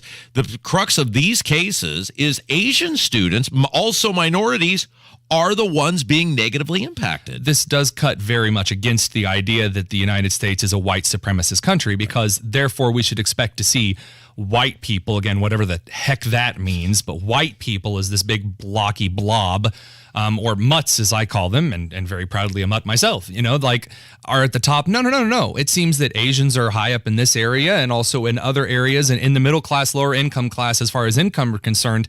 You see Hispanics topping the charts in some regions because of extreme amounts of entrepreneurship that a lot of individuals that are from the immigrant community bring in, coming to this country seeking the Abrahamic American dream.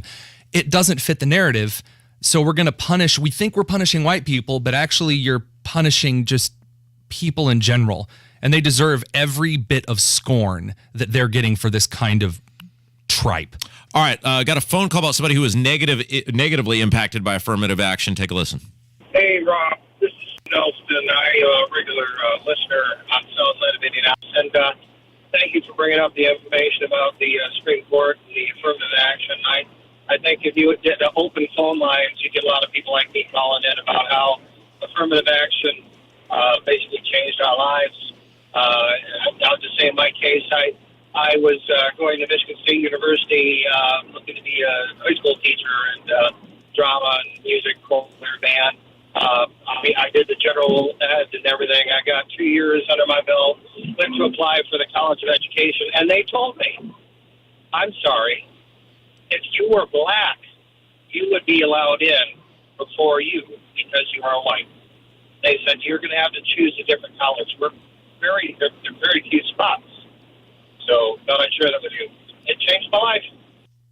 Now, look, I was not a person who explored academic excellence or, prioritized it. I was, because I am just naturally very gifted, on the dean's list at IUPUI, but I was not someone who took my studies serious, say to the level of you. That's why I'm a general studies major and you're a rocket scientist.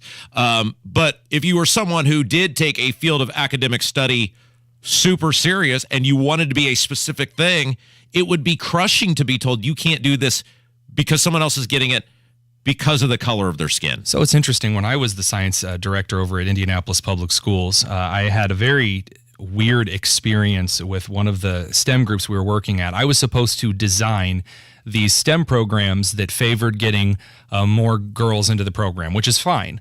Only the district schools only had enough money to fund a certain number of students in the STEM programs, which means this: if we had started using quotas to get a certain number of girls in the program, then that meant at some point boys would be shut out of the program. Like, let's say we have 20 STEM slots open, we have to have 10 girls and 10 guys in the program for equity's sake, then we would be forced to take the 11th and the 12th boy applicants who may want to do STEM and robotics just as much as the other 10 guys. They would not be allowed to participate in the program. Any kind of race or sex-based quotas always work out negatively. We've seen this all throughout human history. It is a great way to shut down great talent. I don't care what color my pilot is. I just want him to fly the plane. Right. No. Right. And let me ask you this, because you obviously made national news because you had a great job and you came out and spoke out about things that were going on with your employer, and now you get to hang out with us all the time, so it worked out perfectly for you. But were other teachers, when they would see things like this, speaking out even internally against this, or was it a thing where everybody just kind of went along and said, well, this is what the superintendent says, or this is what the principal says, and we must do this because, well, I need a job? Like, how did the internal debates or discussions go, if there were any? This is always the weird thing to be a part of. I've sat in on a lot of these internal discussions. Once at Indianapolis Public Schools, I got to watch the other curriculum coordinators that were directing curriculum argue for about an hour as to whether gay individuals or black individuals in Indianapolis Public Schools were more discriminated against for an hour. And I have this on recording. And if you are one of those staff members, I have never released this recording of us all talking about that. But I will tell you that some of us in the staff, those of us that had, active frontal lobes, we sat there and cackled for an hour watching you guys talk about who was more oppressed. These conversations happen all the time. These college elite individuals are so intelligent and they know more than you do, and they have to convince you, we cannot let more Asians into the school, Willifree. It's pathetic. It is the most low-T way of running a school I have ever seen. All right. So yesterday we played a guy who was irate that we had the audacity to play Warren Zevon on this radio station and then talk about what a gifted songwriter he was and how underappreciated he was and how everyone should listen and embrace Warren Zevon music. And he went on some rant. Somehow Todd Rundgren got drawn into it. And, we had kind of posed the question, Tony, what must be going on in your life that someone making a statement about, I really like this guy's music, and I think more people would also like it if they knew more about him, would enrage you to the point, not one would enrage you, period, but two, you would call a radio station and rant about that. There clearly is something going on in that person's existence. I have concerns, man. Sometimes you tell me stories and I just sit here and again, remember earlier in the show, you said it's very rarely that you're left speechless. Right. This is one of those times for me. I know a lot of people who like a lot of very interesting things in the music sense. I happen to like Young Gravy. He is a young rapper that I rather enjoy. Yeah, Y-U-N-G, Gravy, the sauce. This seems like the sort of person Kevin would know all about. Do you know about Young Gravy? I've definitely heard of him. So, for example, he has a remix of a song that I love by Rick Astley, Never Gonna Give You Up, the classic Rickroll song. Well, sure. He has a remix of that released this summer. It's very good. I personally enjoy it. I think it's a good tune. It's something that I enjoy. I can't imagine calling a radio station and yelling at someone about music. I can't. I'm a musician myself. I do jazz vocals and piano, and I've never once yelled at someone about music. That blows my mind. Well, look, I bring out the worst in people, and I understand that. Well, that is true. It's a real gift. But I didn't think like Warren Zevon would be the thing. And so we got another call from a guy who it starts out pretty good, and then again, like, what is the deal with you people and being this enraged about who somebody likes in terms of music? Go. The thing I don't understand about the Warren Zevon guy is that Warren Zevon is a great, talented man. He wasn't that outspoken politically or that obnoxious. He wasn't a Taylor Swift. He wasn't, Neil Young or somebody like that. The real sin that Rob has committed, in my view, is the Bruce Springsteen fanboying. Because Bruce Springsteen is like the most lefty, obnoxious guy there is. People misinterpret his songs as being these like patriotic songs, but really they're more like being down on America type of thing and whining about how horrible it is here. He's one of these, silver spoon rock star guys who says, my daddy was a union worker, so that makes me working class and a regular Joe just like you, while Ticketmaster is charging thousands of dollars for tickets to his concert. And I know that's an old controversy, but my God, the guy, Springsteen, is insufferable. And I just had to share that with you guys, the irony of being mad about Warren Zevon when Bruce Springsteen exists. Thanks. It's ridiculous. This guy's mad about Warren Zevon, and so I'm going to launch into another guy that you like. Do you know the song? It is from the '80s. Everybody Wants to Rule the World. Tears for Fears. Tears for Fears. Excellent. Yes. Originally, it was supposed to be Everybody Wants to Go to War. That was how it was originally written. It was an anti-war song, and yet it ended up being the theme song that a lot of guys had playing in the helicopter during the Gulf War. Yeah. Like there's a lot of war stories about that. There's actually like a joke video on YouTube where like some guy puts like some background radio noises on for the army and then plays that song over. It's really funny, and a lot of old war stories about that. It's a song that doesn't fit. There's that irony of, it was written. So was, again, Fortunate Son was written as a criticism of the U.S. industrial military complex, and guys are playing it, over in Vietnam. Right. It's music. Get over it. Kevin, you're the musician. Do people send Uno Gold hate mail about something you guys do, or is this just something that I'm blessed with? Do Uno Gold fans get berated by people for liking Uno Gold? I mean, we're not there yet, but maybe at some point. Wait a minute. Does he like Uno Gold? I've heard this. This now is a couple Kevin's times. band. Kevin has a band. Oh yeah, that's right. Uno Gold. Uno.gold on Instagram. Thinking about this was like you guys were talking about a card game, and I'm like running through my head all of like the games, and I'm like, we get that a lot. I played Uno. I've never played Uno Gold. Oh yeah, I forgot that you have a band. That's right. Uno.gold on Instagram. We'll take a break. Hammer joins us next. Tony Kennett in for Casey on 93 WIBC. Hammer and Nigel show 3 o'clock this afternoon. Biggest stories in Indy Plus. Tony Kennett, the Coupon Lady, and more. 93 WIBC.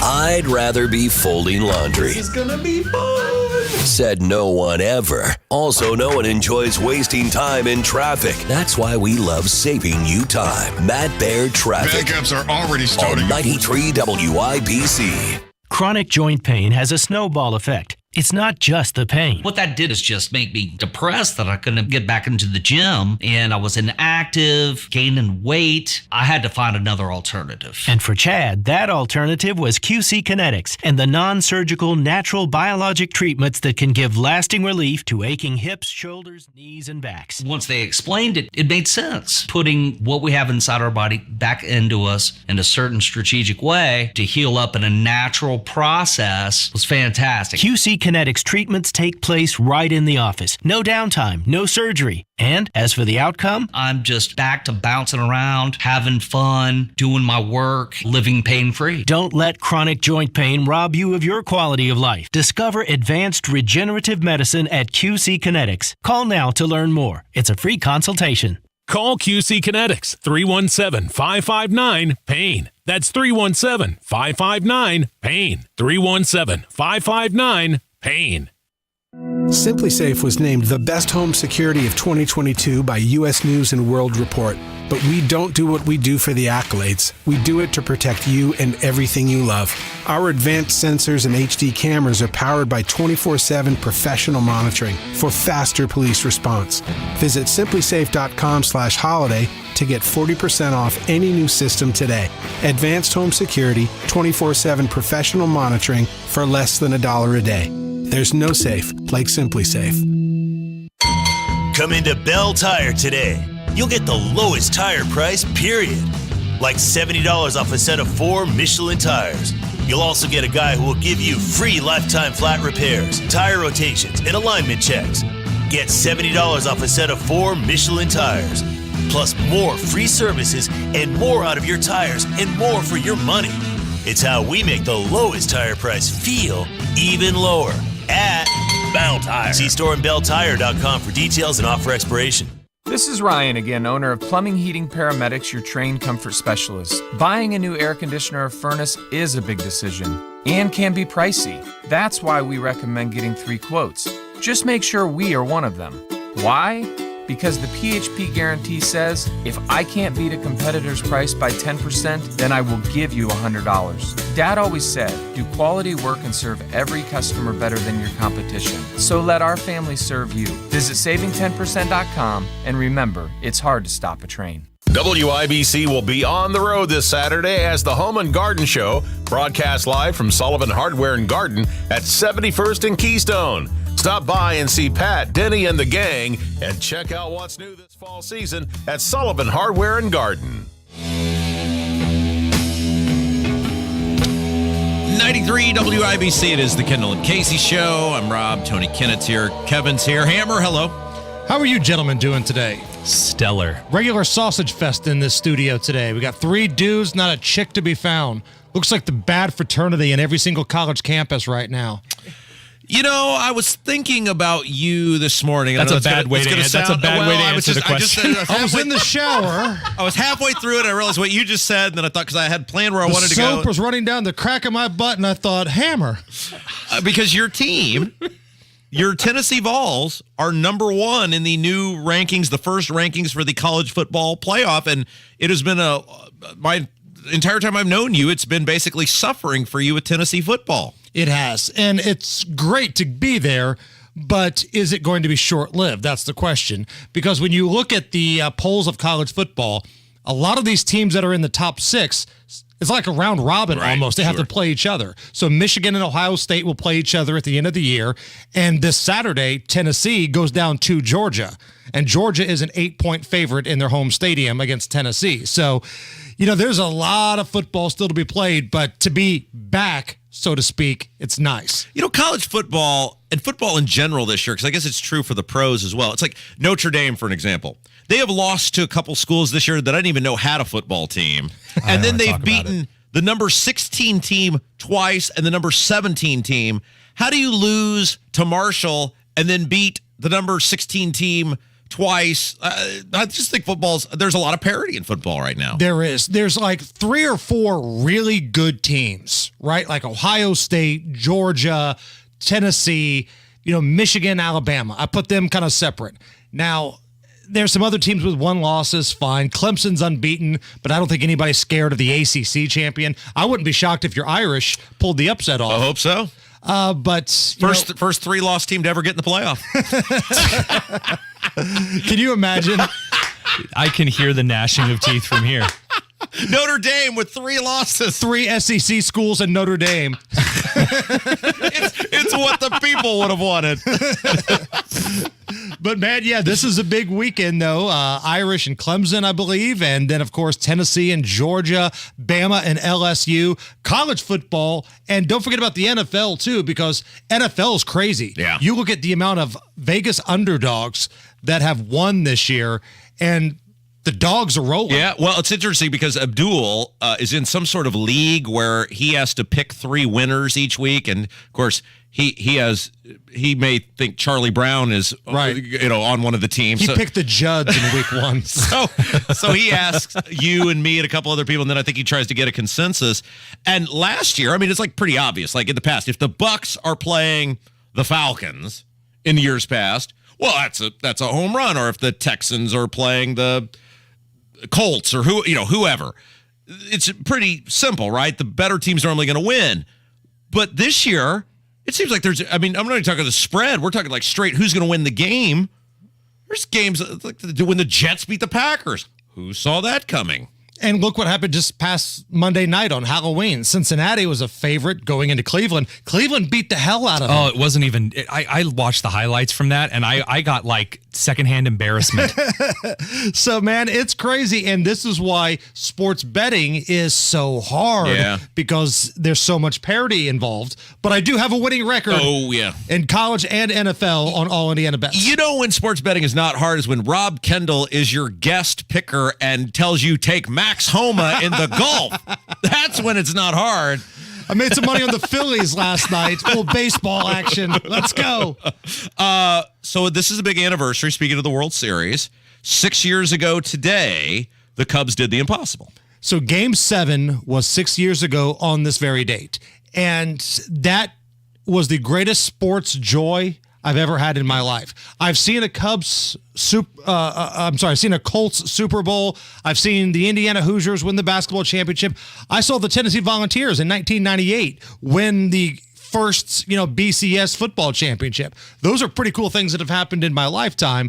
But that Cubs World Series was different because that's a lot of family in there. Folks like my grandpa who never got a chance to see that and got me involved in it when I was watching it when I was a kid.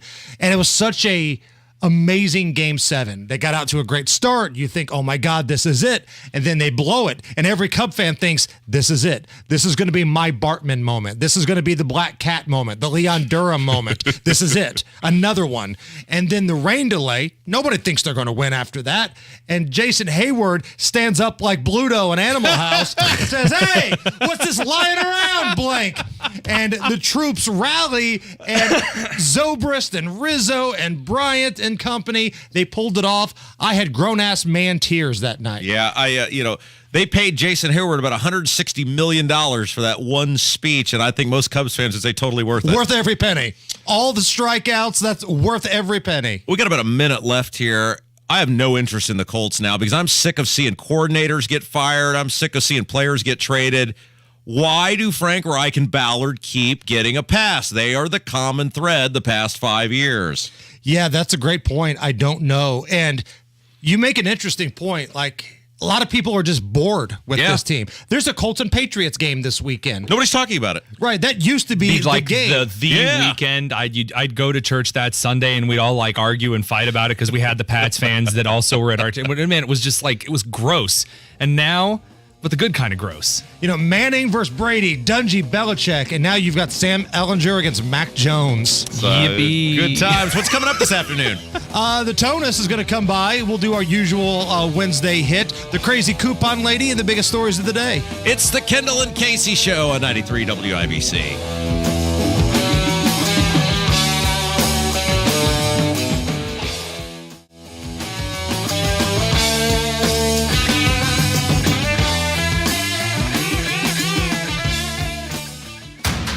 There's a reason Comcast Business powers more businesses than any other provider.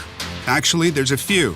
Comcast Business offers the fastest, reliable network, the peace of mind that comes with Security Edge, helping to protect all your connected devices, and the most reliable 5G mobile network.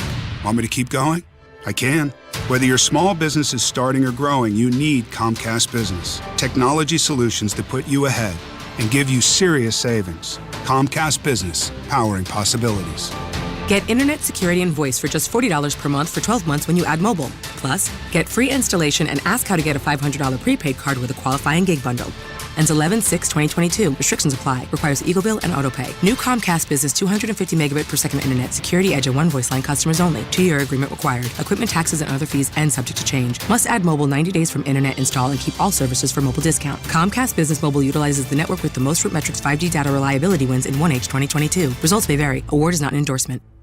Greetings from R&R Agency, your Indiana health insurance pros, and a thank you to our loyal customers for making our agency a national sales leader for the 7th straight year. We recently saved a family of 4 over $500 monthly when compared to their ACA plan. You know it's still Obamacare, right?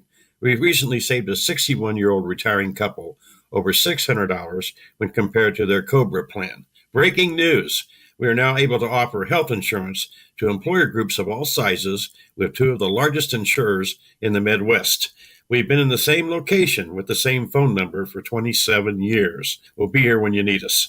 Quoting my favorite president, what in the heck do you have to lose? Call me at 317-435-1718 or go to rragency.org. That's 317-435-1718 or rragency.org. Don't let the federal government or their big insurance company cronies tell you that you don't have a choice. We can help. As always, God bless America, or at least what's left of her. If you used to hear a whole lot of this, but now you can barely hear this, you need to check out RelayIndiana.com and CapTel, the caption telephone. CapTel allows you to get your groove back when using the telephone. It uses voice recognition technology so you can read on a bright screen what the other caller is saying. Go to RelayIndiana.com and add clarity back into your conversations with CapTel, the caption telephone from Relay Indiana. Visit RelayIndiana.com now. My friend and I are taking a trip to Mexico this year, but neither of us speak Spanish. So we downloaded Babbel and started learning Spanish fast. Want to get conversational in another language in as little as 3 weeks? Babbel's quick 10-minute lessons were designed by language experts to be the most efficient and effective way to learn a new language. ¿Cómo te llamas? ¿Cómo te llamas? Babbel, language for life, celebrating 10 million subscriptions sold. Now try Babbel for free at Babbel.com. That's Babbel.com. With inflation on the rise, you may be charging more to your credit card. But be careful. That increased debt can cause your credit score to suffer. Don't get stuck with a low credit score and a mountain of high-interest credit card debt. Call Golden Oak Lending now. Refinance with our low rates to wipe out your high-interest credit card debt and put extra cash in your pocket. Call 317-706-GOLD. Golden Oak Lending cured my blues. NMLS 114937.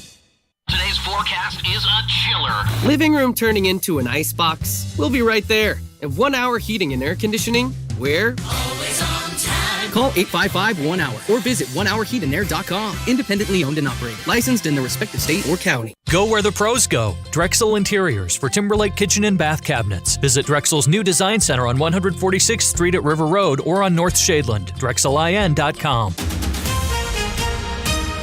Coming up in 2 minutes, October was a rough month for violent crime.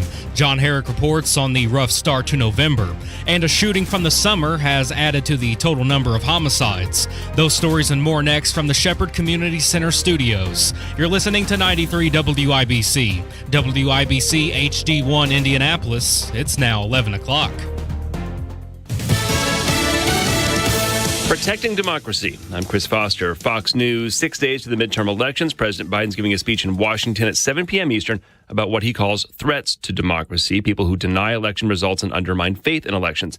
Senior advisor Anita Dunn says consider the riot at the Capitol. On January 6th, we saw violence geared towards subverting democratic processes there. She spoke at an Axios event in D.C. Members of a group monitoring ballot drop boxes in Arizona are ordered by a federal judge to keep their distance. The judge issued a restraining order against Clean Elections USA and other groups. The order came after voters said they felt intimidated by some people carrying guns near the boxes. The judge's order says the groups are barred from filming or following anyone within 75 feet of a ballot drop box, and they're prohibited from carrying firearms within 250 feet of a drop box. Jill Nato, Fox News. Most polls show more Republicans winning House races next week, with the Senate still too close to call. Blake Masters is trying to take Democrat Mark Kelly's Senate seat in Arizona. Momentum is what we've got right now on the ground. You know, this race is neck and neck. I think we're tied. It's a jump ball. But I'd rather be us than the Kelly camp because we've got the momentum. He was on Fox and Friends this morning. There's a manhunt after the shooting of 2 police officers responding to a 911 call in Newark, New Jersey. They are expected to survive. One officer was shot in his leg, experienced a small fracture in his leg as well. Another officer was shot. Grazed his neck, went into his shoulder. Newark Mayor Roz Baraka. The call came from a woman to report a man wanted for another shooting in Newark last week. CVS, Walgreens, and Walmart have tentatively agreed to a settlement to end thousands of state and local lawsuits over opioid painkiller abuse. They say they'll pay $13 billion over several years. America's listening to Fox News. 93 WIBC Mobile News. On the level, on the go. Picking up where we left off. You've got 50 degrees right now. I'm Donnie Burgess. Here's what's trending at 11:02. October was a violent month in Indianapolis. November hasn't gotten off to a great start either. John Herrick reports. After 31 homicides in October, the first one of November was Tuesday night on Indy's northeast side. 2 women were in a car at 40th Street and Emerson Avenue when someone came up to the car with a gun and shot one of the women. She later died at a trauma center. The other one is okay. IMPD Captain Mike Leeper believes this may have started over some kind of argument. If circumstances are bullying to a point where they believe that they might be resulting in gun violence, if they call the police, allow the police to do their job to try to mitigate and resolve that conflict before it even starts. Now they're trying to find the shooter. John Herrick, 93 WIBC Mobile News. The 7-year-old boy hit by a minivan Monday night has died. Indy Metro Police say the boy was trick-or-treating on Traction Road in Crawfordsville. Witnesses tell IMPD the driver of a Chevy stopped in the middle of the road to let the kids out, one of whom was the little boy. The driver of the minivan told police she was coming the opposite way when the Chevy stopped, and she says she tried to stop in time. A shooting from June has been ruled a homicide. Harrison Silcox has that story. Indy Metro Police say Gregory Ware was shot in the chest June 27th on Gladstone Avenue, just south of 16th Street on the east side. Ware was taken to the hospital in critical condition, but was released 2 months later. IMPD says he died September 4th from complications related to that gunshot wound. The Marion County Coroner's Office then ruled his death as a homicide October 28th.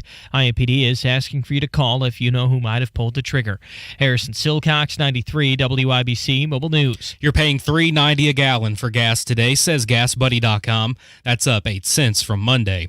I'm Donnie Burgess, on the level, on the go, and on WIBC.com. It is a parent's worst nightmare. When you pass away, your kids fight over your estate, and sometimes it gets really ugly. Lawsuits are filed. They never speak to each other again. You know, you'd be shocked if you knew how many good families get torn apart when they lose a parent. But here's the good news. There are some simple things you can do right now that could prevent this from happening to your family.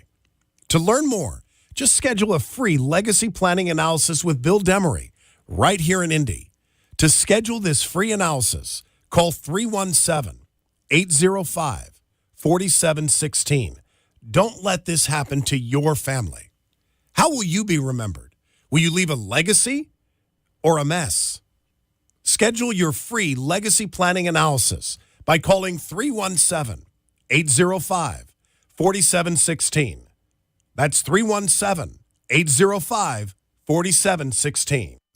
This hour on 93 WIBC is powered by thehomeloanexpert.com.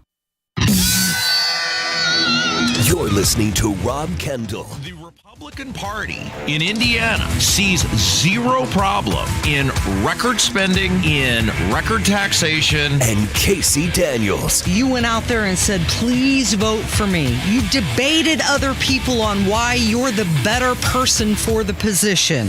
Suck it up. This is the Kendall and Casey Show on 93 WIBC. It is the Kendall and Casey Show, as the man said, 93 WIBC. I'm Rob. Kevin's here. Tony Kennett will be back at some point. He's in the can. Here's Tony Kennett right now. See what I did right there? Hey-o. Hi-o. Jason Hammer in, I guess, this segment for Casey. I'm the scab quarterback. Like, remember in 1987 when the NFL had the strike? Sure. And they brought in, like, scab players, dudes who were, like, driving trucks and doing construction, playing quarterback. That's who I am right now. There was and I'm trying to think about how this worked. There was a prominent local person. I'm not going to say their name because I'm just doing this off the top of my head and I want to make sure I get it completely right. But a prominent local person who used to go around introducing themselves as someone who had played for the Colts. And I think it quickly dawned on me, because you're researching. This person had played as a replacement player for the Indianapolis Colts. And I was like, that's slightly misleading, right? Because, I mean, I guess technically you did play for the Colts, but it's not like you really played in a legitimate, let's get the best players out there. But they played in real games, They though. did. Not like preseason crap. Those were real games. Yeah, I know, and I know the games counted, but does anybody think that those were the best that our country had to offer? Do I know who you're talking about? I think you probably do. I'll tell you off air because I want to get it exactly. It was a pretty prominent person. Okay. Okay. So speaking of people who may exaggerate the truth, the president of the United States, you know, he's never one to shy away from telling a whopper. No. Last time I remember, Joe Biden has climbed up the Grand Canyon. Yep. He's went on long hikes with President Xi. He used to drive a truck. He used to ride in trains. There's a lot of things. You know, remember a couple years ago, Kim Jong-un was putting out reportedly incredible feats that he had done, because obviously there's no media in North Korea, so nobody knows the difference. Like he had climbed some mountain and he was in his Gucci loafers and overcoat. He had supposedly shot 18 holes of golf, all holes in ones. Joe Biden is just short of Kim Jong-un, and because our media is the way it is, it's almost like the North Korea media. Like, nobody calls him out on any of it. The Chuck Norris memes, right? Like, Chuck Norris once knocked out 3 men while he was asleep. Like, that's kind of where we're at with Biden. So here is an audio clip of Biden explaining inflation. He's not saying I was going to fix the inflation, but he's telling you, as though you don't already know every time you go anywhere, what inflation is. No, that's a fact. As my granddaughter used to say, Google it. You know, I'm serious. We cut the federal deficit in half while doing all this. That wasn't the clip we wanted, but anyway, he went on about what inflation was, how it worked, and then you realize there's no answer to solve the inflation. So listen, anytime you hear Joe Biden come out and say it's a fact, bet your sweet backside, dollars to donuts, that is probably not a fact. Can you think about what's going on in our society? Like, every time you think we have reached a low point in terms of the people who represent us, like, let's just take a look around the country, shall we? So we've got Joe Biden, the president of the United States, who now has said everything from his grandfather was an All-American football player to he rode the Amtrak 10 million times to that he talked to the guy who invented insulin when in fact all the guys who invented insulin were dead by 1978. We're very close to I invented Post-its, like from Romy and Michelle. Like, would you be shocked at the next big Biden speech? Me and my grandpappy, we invented Post-its. And then you go to Pennsylvania, and so Biden's the president. Like, he's won.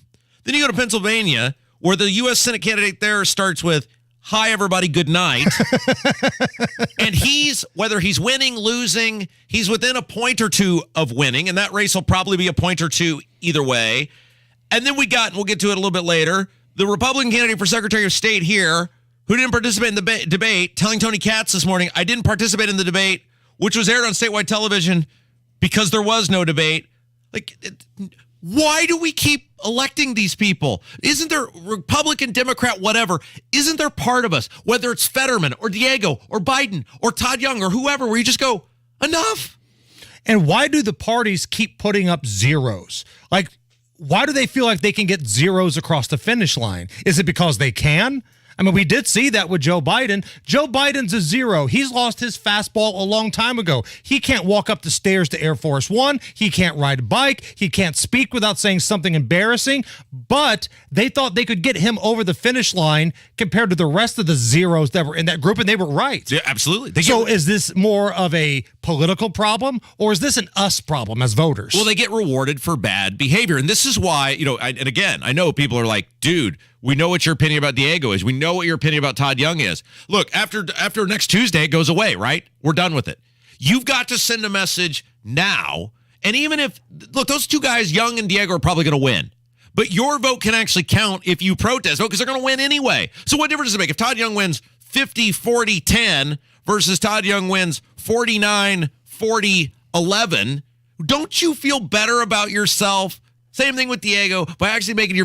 I'm so sick of terrible people. I'm so sick of terrible candidates. I'm so sick of people who you would not hire to run your local rallies getting to make decisions for 7 million people. But the thing is, these are the candidates that are willing to do it because the political animal in this country has come down to you're going to have your family destroyed. You're going to have every single email, every single tweet, every single text, every ex-girlfriend, people making up lies about you coming out.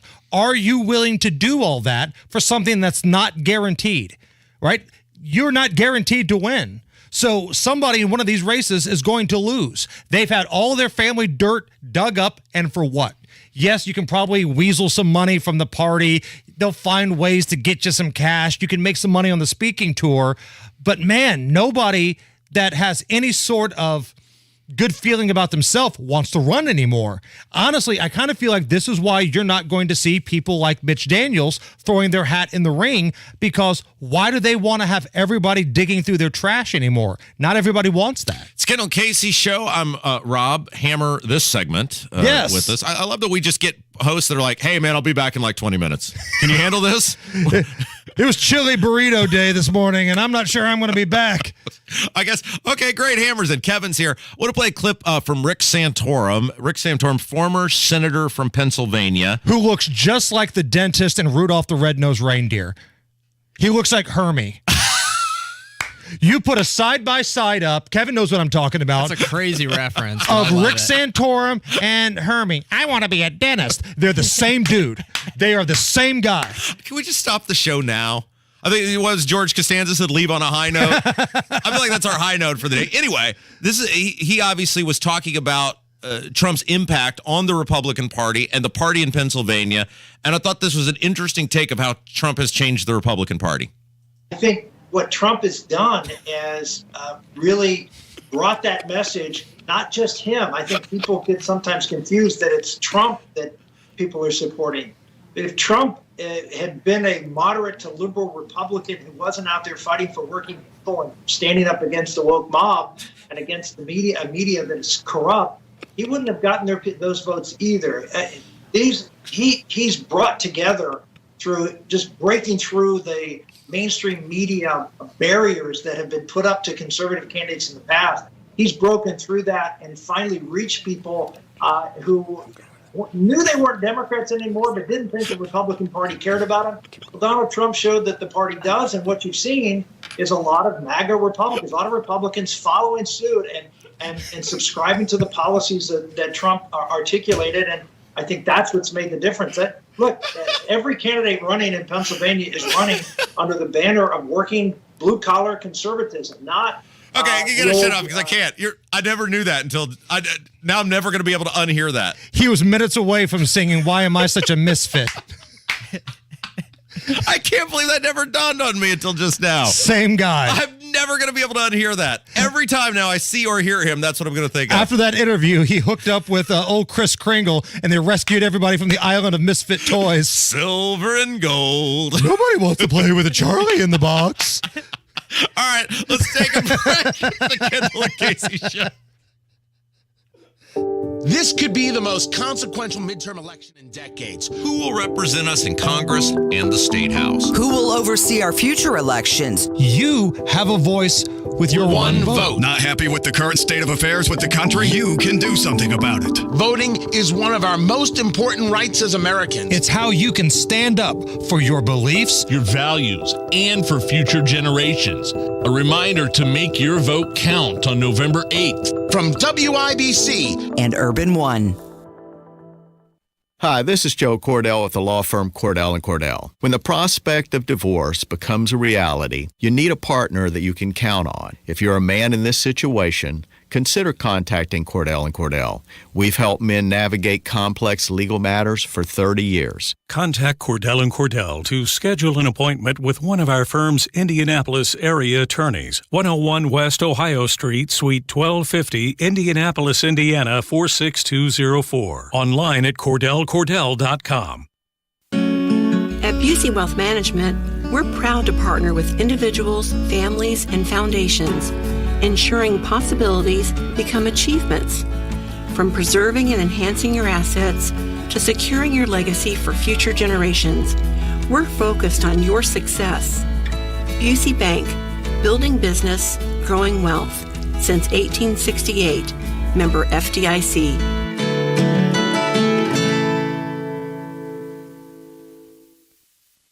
Don't you love fall in Indy, but you hate the paint?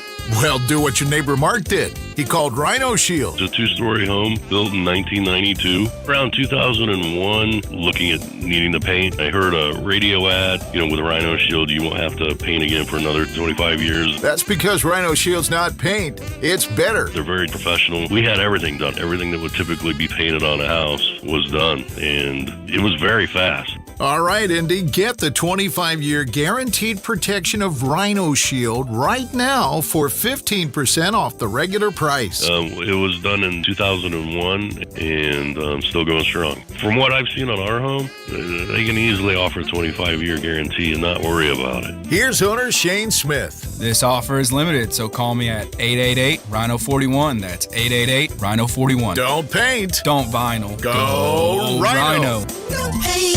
Don't vinyl. Go Rhino Shield. Never paint your house again. Rhino Shield. Hi, this is Joe Cordell with the law firm Cordell & Cordell. When the prospect of divorce becomes a reality, you need a partner that you can count on. If you're a man in this situation, consider contacting Cordell & Cordell. We've helped men navigate complex legal matters for 30 years. Contact Cordell & Cordell to schedule an appointment with one of our firm's Indianapolis area attorneys. 101 West Ohio Street, Suite 1250, Indianapolis, Indiana 46204. Online at CordellCordell.com. It's the Kendall and Casey Show with Rob Kendall and Casey Daniels. I told you to see that you're in love with each other. On 93 WIBC. Working on a 9 months. Trying to lose a It's the Kendall and Casey Show. I'm Rob. Hammer's back for another segment. I'm Casey. I've been out for a couple days. I've been working out. Why is it always... Well, I guess you have this with your show, too. I was trying to, at night with WIBC, remember all the people that I've had to work with this year. Like, there was you, your wife, Nigel, Tony Kennett, Ethan, Abdul, April, Brad. I think I got to 9 or 10, and I'm sure I missed someone. And then Kennett, and we love Kennett, but he's just like, Yeah, I got to take a call. Can you fill in for me? This is only the most powerful media outlet in the state. Well, sure. But next man up. So Hammer's here. We can always count on him being here. He'll slide in here. Hammer would never beat up his landlord. The best man. The better man. So last segment, I thought this was interesting. Last segment, we had talked about how and why good people don't get into politics. And you had made a great point, and I found this all the time. Like, this is something I struggled with. One of the things that I wanted to do when I was elected is I said, on these various boards and commissions, let's get younger, newer, different people involved, because it's always the same 10 people that apply. Right. And what I found, and I remember this, so this is a great example. There was a very prominent, affluent business owner who I thought, this guy's going to be phenomenal on a board and commission. And I begged him and begged him and begged him. And he said, man, I don't want to do it. I don't want to get in the middle of this. I said, no, it'll be fine, man. We'll be up there. We got great ideas. We're going to do this. Boom. So finally, begrudgingly, he says, okay, I'll do it. And about halfway into his 1-year term on this board, he's got to vote on stuff which involves funding infrastructure. And the money that we were using for the infrastructure, of course, we're not raising taxes, is we're going to reprioritize that money from other places, living within our means. And when he does that, the people who are getting the handout and the freebie are mad they're not getting the handout and the freebie, and they're coming in there and threatening, we're going to tell them to boycott your business, we're going to this, we're going to that. And he's just like, dude, I thought you said... And I'm looking at him going, but you're doing the right thing. Yeah, but I'm losing $1 gajillion over here. So you're so right about that that's why good people don't go into this, because they don't want to deal with the crap. Right. There's so much crap, and the higher the race you go, the deeper the mud pit really is. Yeah, and it's like for me, because while I owned a business, I didn't own a business that it's like, well, if there's no foot traffic, I go out of business. And we got thick skin anyway. Right. Don't threaten us with a good time. It's why we read the hate mail, right? Don't threaten us with a good time. A regular person who is not trained in this, who hasn't been around it, who is used to working hard and then going home to their family, hears and looks at this stuff and goes, man, that is not for me, because maybe I did do something embarrassing when I was 19 years old, and it has nothing to do with who I am as an adult now, but I don't want it to ruin my life. Next time any one of us have a conversation with Dr. Laura Wilson, friend of the shows from University of Indianapolis. Who moderated the debate that Diego Morales said did not happen. Right. I'd be curious to ask her at what point in the teaching process, because she's a professor of political science, do you teach these kids who are interested in pursuing public office the concept of thick skin? Right. Because my oldest son is thinking about getting into this line of work, and I've already, taught him, hey, you put your name in this thing, then it's the wild, wild west. It's on. Yep. They're going to come after you. They're going to come after everything you stand for. They're going to make fun of your mom, your dad, your brother. I mean, it's going to happen. It's ridiculous. You have to teach people that.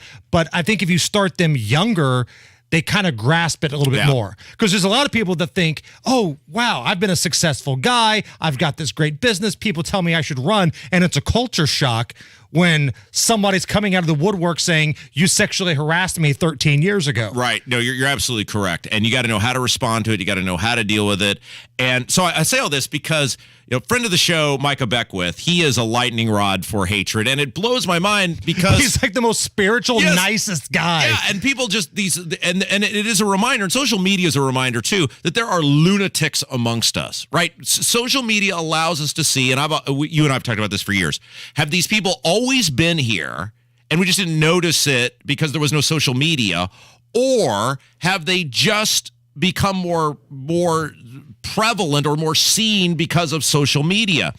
And I'm going to play you this clip of this woman. She's on TikTok. So keep in mind, Micah can't, he's on the library board. That's as high as his government service goes. Right. He's not an elected official. He's not running for Senate. He's just a guy on a library board who preaches at a church. And listen to this woman's, we've played this woman before, but she's back again. And this is a prime example of why most good people won't go in, because they don't want to deal with lunatics like this. This is a real person in Hamilton County. Go. Sometimes I literally feel like I'm in the Twilight Zone. A few weeks ago in my local moms group, somebody had been posting that they were looking for a local church to go to. And of course, everybody was putting their suggestions, and what do I see? Somebody saying, come to Life Church. Micah Beckwith is our pastor, and God is on the move. And literally no other person who was suggesting churches was talking about who the pastor was. So it's just so concerning because he is just trying so hard to get his name to be recognizable, and that is the thing that brings people into this church. Like, they're like making this person a celebrity. But the most concerning thing is that this person claims to be so Christian and so close to God and so all of this stuff, and yet he goes to the state house and he's harassing people, my friends. I can give you guys any kind of first count experiences with this person. He was literally going around blowing kisses to women as we were fighting for our rights and to be heard, and he's blowing kisses to us. Like, how degrading, dude. You're a pastor. And then as I'm just scrolling on my Facebook feed, I see average women and moms being like, come here because he's our pastor and it's so great. And it's like they don't even know. I don't even think that they're aware. Oh, she's still talking. Of the stuff that he does. Stop talking. Like going to the state house and blowing kisses to women to get under their skin, to harass them. It's just like so discouraging.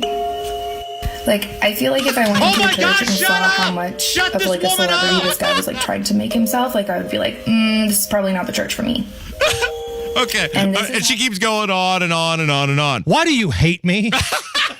Like, I come in here after, Tony Kinnett bails on you. He can't even spend a full show with you. You disgust him so much he leaves. You're my friend. I come in here, I sit down, and you reward me with that lunatic? I literally feel like I'm in the Twilight Zone. Let's start with that, because you literally don't know what the Twilight Zone's like because nobody's been to the Twilight Zone. I'm so tired of people not using the word literally right. There's a commercial that airs on this radio station. I will literally pick your house up. No, you're not. You're not going to literally pick the house up, and you literally don't know what it's like to be in the Twilight Zone. And stop talking with the upward inflection where everything sounds like a question because you sound like a moron. I'm blowing my kiss to you now. I was going to explain why he blew the kiss, but I think we'll just go out on a high note. That's pretty much awesome. And everybody check out Hammer and Nigel this afternoon, 3 to 7 p.m. Top stories of the day. 93 WIBC. It's the Kendall and Casey Show. Do you get sinus infections? Congestion, sinus pressure and pain, above your eyes, below your eyes, sinus headaches? You've gone to the doctor, you've visited urgent care over and over again, and it's always the same thing. Oh, I know. Let's try antibiotics and nasal sprays. But the sinus infections keep coming back. The good news? Relief is possible. How? A minimally invasive procedure done in the office of Indianapolis Sinus Center called balloon sinuplasty. Imagine the relief of not having to deal with your sinus infections anymore. Set an appointment today with Indianapolis Sinus Center and find out if balloon sinuplasty is the solution for you. Call 317-528-9650. 317-528-9650. That's 317-528-9650. Finding the right Medicare plan? Oof, no easy feat. Kind of like those dances my granddaughter loves making me do. But then I found Walgreens Find Rx coverage. Lets you compare plans online, over the phone, or in person. Made Medicare shopping so easy. Plus, I found plans with low-cost copays. I can get down with that. Medicare annual enrollment ends December 7th. Find a plan that's right for you at walgreens.com/Medicare.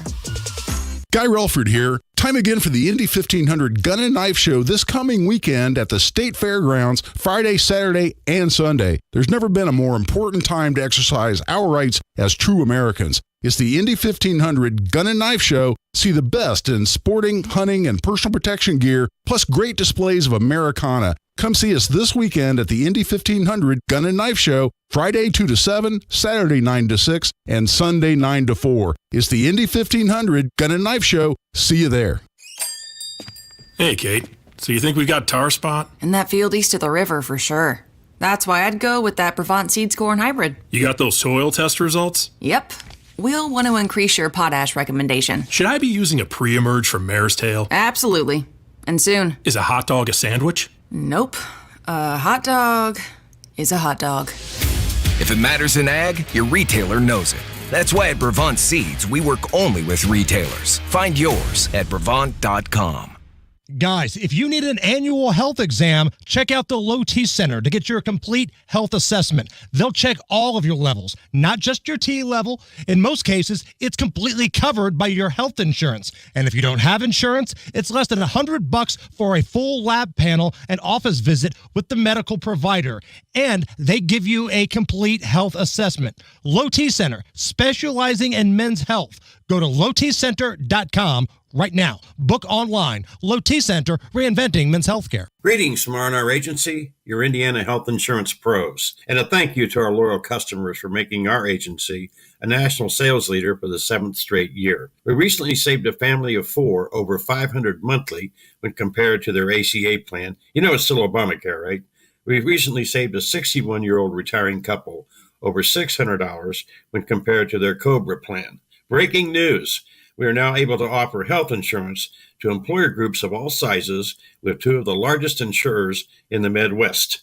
We've been in the same location with the same phone number for 27 years. We'll be here when you need us. Quoting my favorite president, what in the heck do you have to lose? Call me at 317-435-1718 or go to rragency.org. That's 317-435-1718 or rragency.org. Don't let the federal government or their big insurance company cronies tell you that you don't have a choice. We can help. As always, God bless America, or at least what's left of her. Find out why so many Americans are getting relief with a simple cash-out refinance. How much cash can you get? Visit thehomeloanexpert.com. NMLS number 1326241. 93 WIBC Mobile News. On the level, on the go. What caused that explosion in southern Indiana? I'm Donnie Burgess. Here's what's trending at 11:30. The state fire marshal says the Evansville home explosion in August was accidental. Investigators say gas had been leaking in the home's basement for 2 days before the explosion. It's still unclear what ignited the blast, and it's also unclear how the gas valve was opened in the first place. No foul play is suspected. There was no debate for Secretary of State, said Republican candidate for Secretary of State Diego Morales on Tony Katz in the Morning News Wednesday. When given a chance to clarify, Morales still did not directly acknowledge the debate. Did you not feel you were going to be able to speak your piece? Did you feel that you weren't going to be able to engage? Did you feel simply it wasn't worth it? No, absolutely not. I believe I made the right choice to crisscross the 92 counties. The debate was October 10th and was presented by the League of Women Voters. On the level, on the go, and on WIBC.com. You're listening to the Kendall and Casey Show on 93 WIBC. We just saw a story on the news that said turkey shortage. By the way, 93 WIBC, it's Kendall and Casey Show. I'm Rob Hammers in again. Hey, how you doing? Okay, we love Kenneth, and he's a brilliant guy, and he would by far win an IQ contest with either one of us put together. But you know, when you agree to sub on the show, because the show has been 9 to noon for almost 2 years now. And it's very successful. Yes. It's not like nobody listens to this thing and, oh, I forgot it was even on. It's very successful. This station is successful. He's been numerous times a sub on the show before. At 11 o'clock, he's like, oh, this show goes until noon? Well, there's a template that was sent over to you the night before that has the 12 o'clock. Oh, here he is. I'm not going to stand here in the lobby and listen to this slander from Robert Allison Kendall. I loved the fact he's supposed to be on a work meeting, and yet he's not even paying attention to his work meeting. Now he's listening to us. I will not stand for these kind of shenanigans. Hammer, back me up here. I think we need to have the work meeting on the show. That's what I think. Like, usually when Tony's speaking, somebody's yelling at him on the other side, so that needs to be on the air. He's like, yeah, I got to be pretending like I'm paying attention to this group call I'm supposed to be on. So, but anyway, this is why you're in this hour, because apparently he's on some sort of work call. Kevin's here, but we saw a thing that said turkey shortage, and it ties into an article I actually had in the template, which was many people are saying because of the cost of turkey, they're going to go with, of all things, pizza this year for Thanksgiving. I know you love a good pizza, but You would never do pizza for Thanksgiving, would you? No. Now, I've seen like people doing that Friendsgiving thing, like if you get pizza or something like that, because that's not actually on Thanksgiving. That's like a couple days or maybe even a week before. You get your friends together and you have some fun and some drinks and that's it.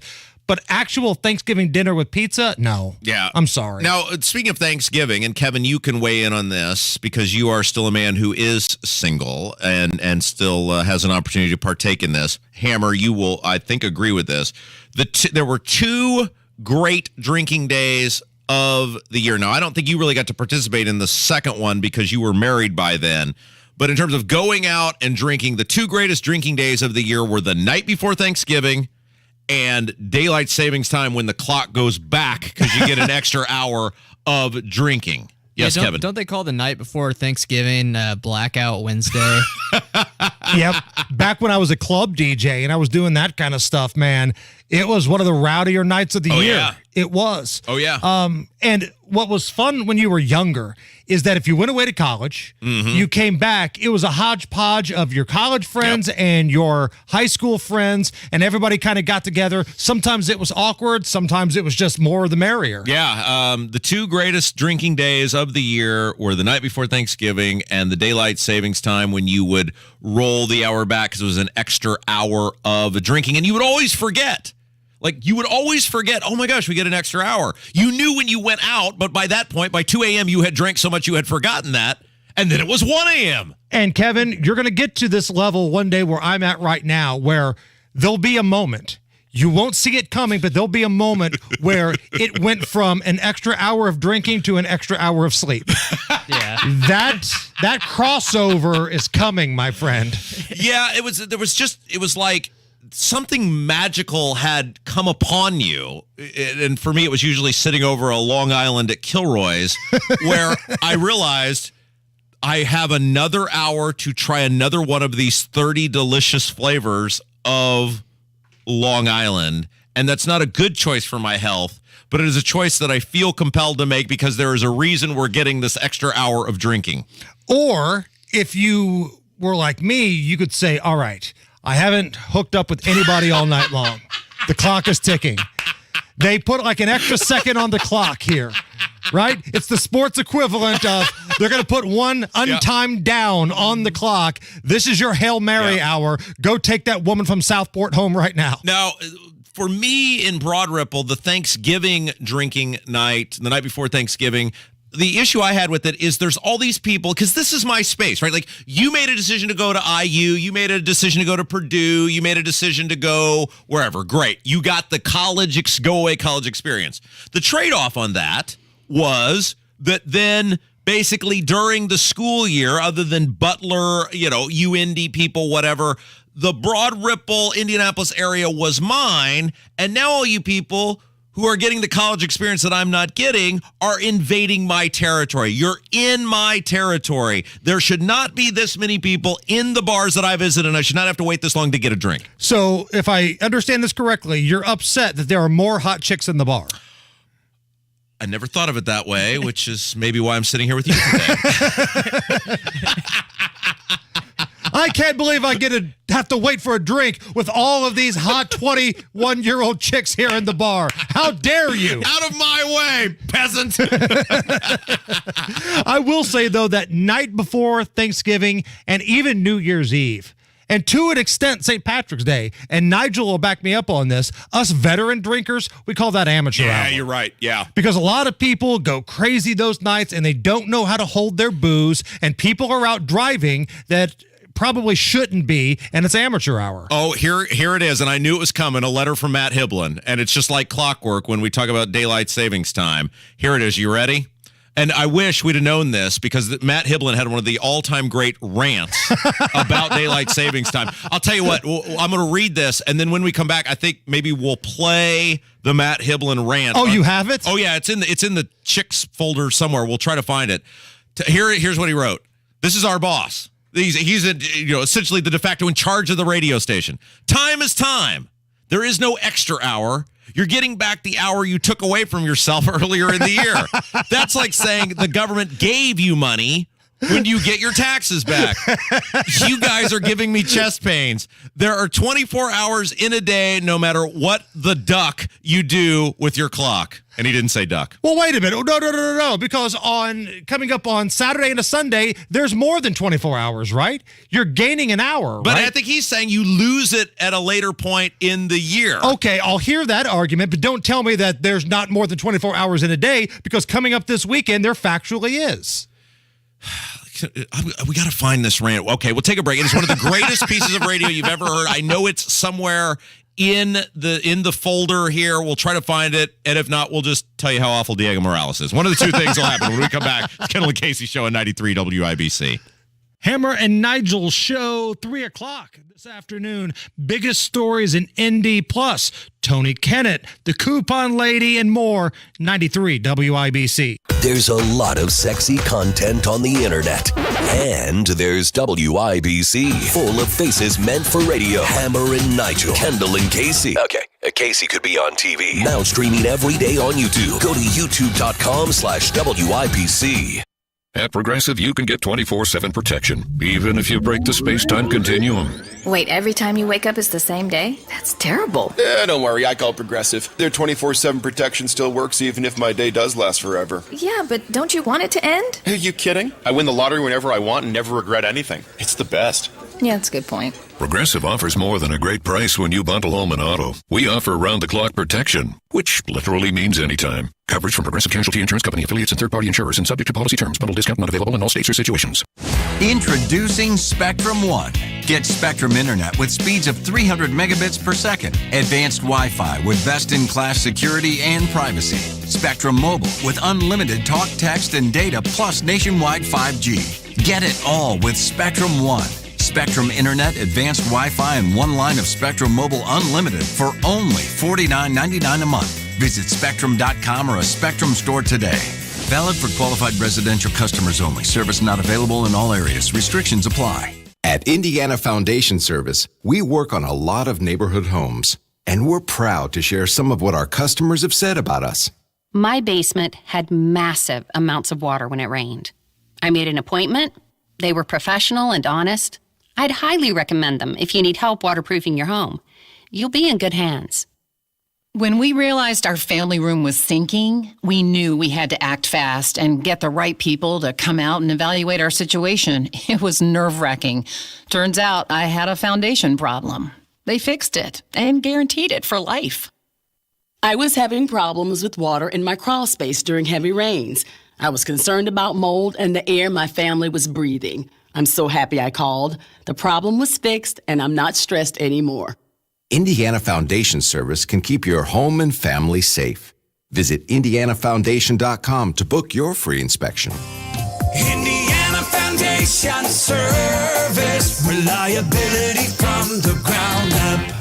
Garage door problems? Call today for service today. Garage Doors of Indianapolis has been solving garage door problems for 33 years. Call today for service today. 875-4577. Garage Doors of Indianapolis services all makes of garage doors 24 hours a day, 7 days a week. Call today for service today. Get it fixed right now. Call Garage Doors of Indianapolis at 875-4577 or visit doorstoday.com. In the morning, call 875-4577. Service today. Over the years, many WIBC listeners have found a home at Life Church, and this Sunday, Life Church would love to meet and welcome you and your family. You know Life Church? That's where friend of the show, Pastor Micah Beckwith, preaches, and the Life Church community, and I can say this from experience, they are outstanding. Life Church has campuses in Noblesville, Fishers, Eagle Creek, and Pendleton, in addition to online services. Learn more at lifechurchin.com. WIBC will be on the road this Saturday as the Home and Garden Show broadcasts live from Sullivan Hardware and Garden at 71st and Keystone. Stop by and see Pat, Denny, and the gang, and check out what's new this fall season at Sullivan Hardware and Garden. We're going to find that rant by Matt Hiblin from years ago on the Chicks on the Right. Remember them, the two women? Yeah, they both used to work here, but like it's kind of like a primetime series. There was a season finale where you killed off both of them. It was like the Who Shot JR. One year you got rid of Daisy. Next year you got rid of Mock. Well, I said this when I came out with the night at WIBC, that my radio career is much like my dating career in the sense of it goes really well for about a year, maybe a year and a half. And then at some point with the dating and with the radio, they realize, wow, that's not an act. It's kind of cool in the beginning. He's really like that.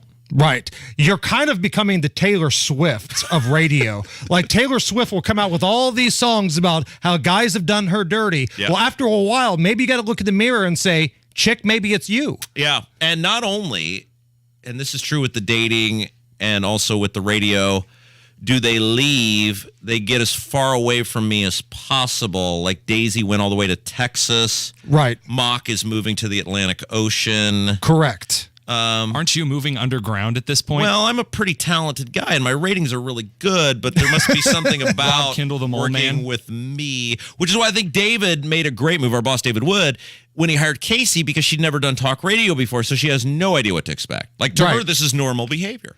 Right. And we try to tell her what you have to put up with is not fair and not normal. No, poor Rob. She doesn't know any different. Yes. Hammer's here. Tony Kennett's here. Casey will be back tomorrow. Oh, Tony's back now. Oh, wow. Thank you so much for coming back to the show you were supposed to be working on, Tonus. We appreciate you sacrificing your time. Oh, I really appreciate your, taking the few minutes I stepped out to take a work call to lambast me on the air. You'll be hearing from my lawyers this afternoon, Jason Hammer. And you're going to be on his show later today, right? Yeah, that's right. I'm just going to take a work call during that, too. Why not?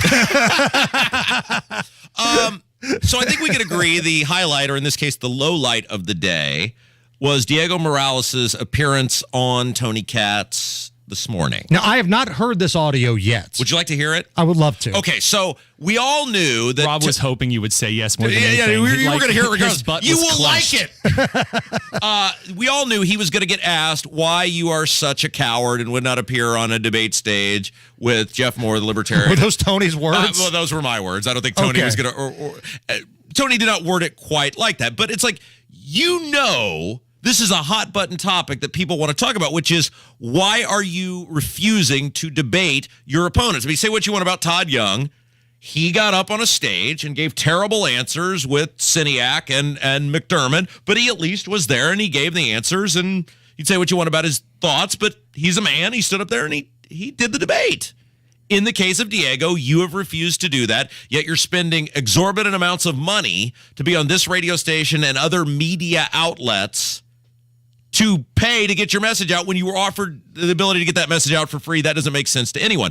So he was asked about why you didn't appear on a debate stage, and his answer, Hammer, did you know there was not a debate? It never happened, which is weird because I watched it. He watched it, being Tony. I think you watched it. Dr. Laura was on your show, who was the moderator after she had moderated. So she I talked was to her just 2 days ago about that. So it's an odd approach to say, I didn't do it because it didn't happen, but that's what he said over and over and over again. Go. Of course, a lot was made of the fact that a debate was offered up and you declined to attend. What was the decision about not attending a debate? Do you feel it hurts you in this election? First of all, as far as I know, there hasn't been a debate for Secretary of State. There isn't a debate for state treasurer, for state auditors. No one is talking about this. I see debates for governor, for U.S. Senate, or for Congress. In fact, my colleagues running in the 7th and 1st Congressional District, they're asking Congressman Marvan and Congressman Carson, they're not even giving them a debate. So to me, it's a double standard that the media is asking for this.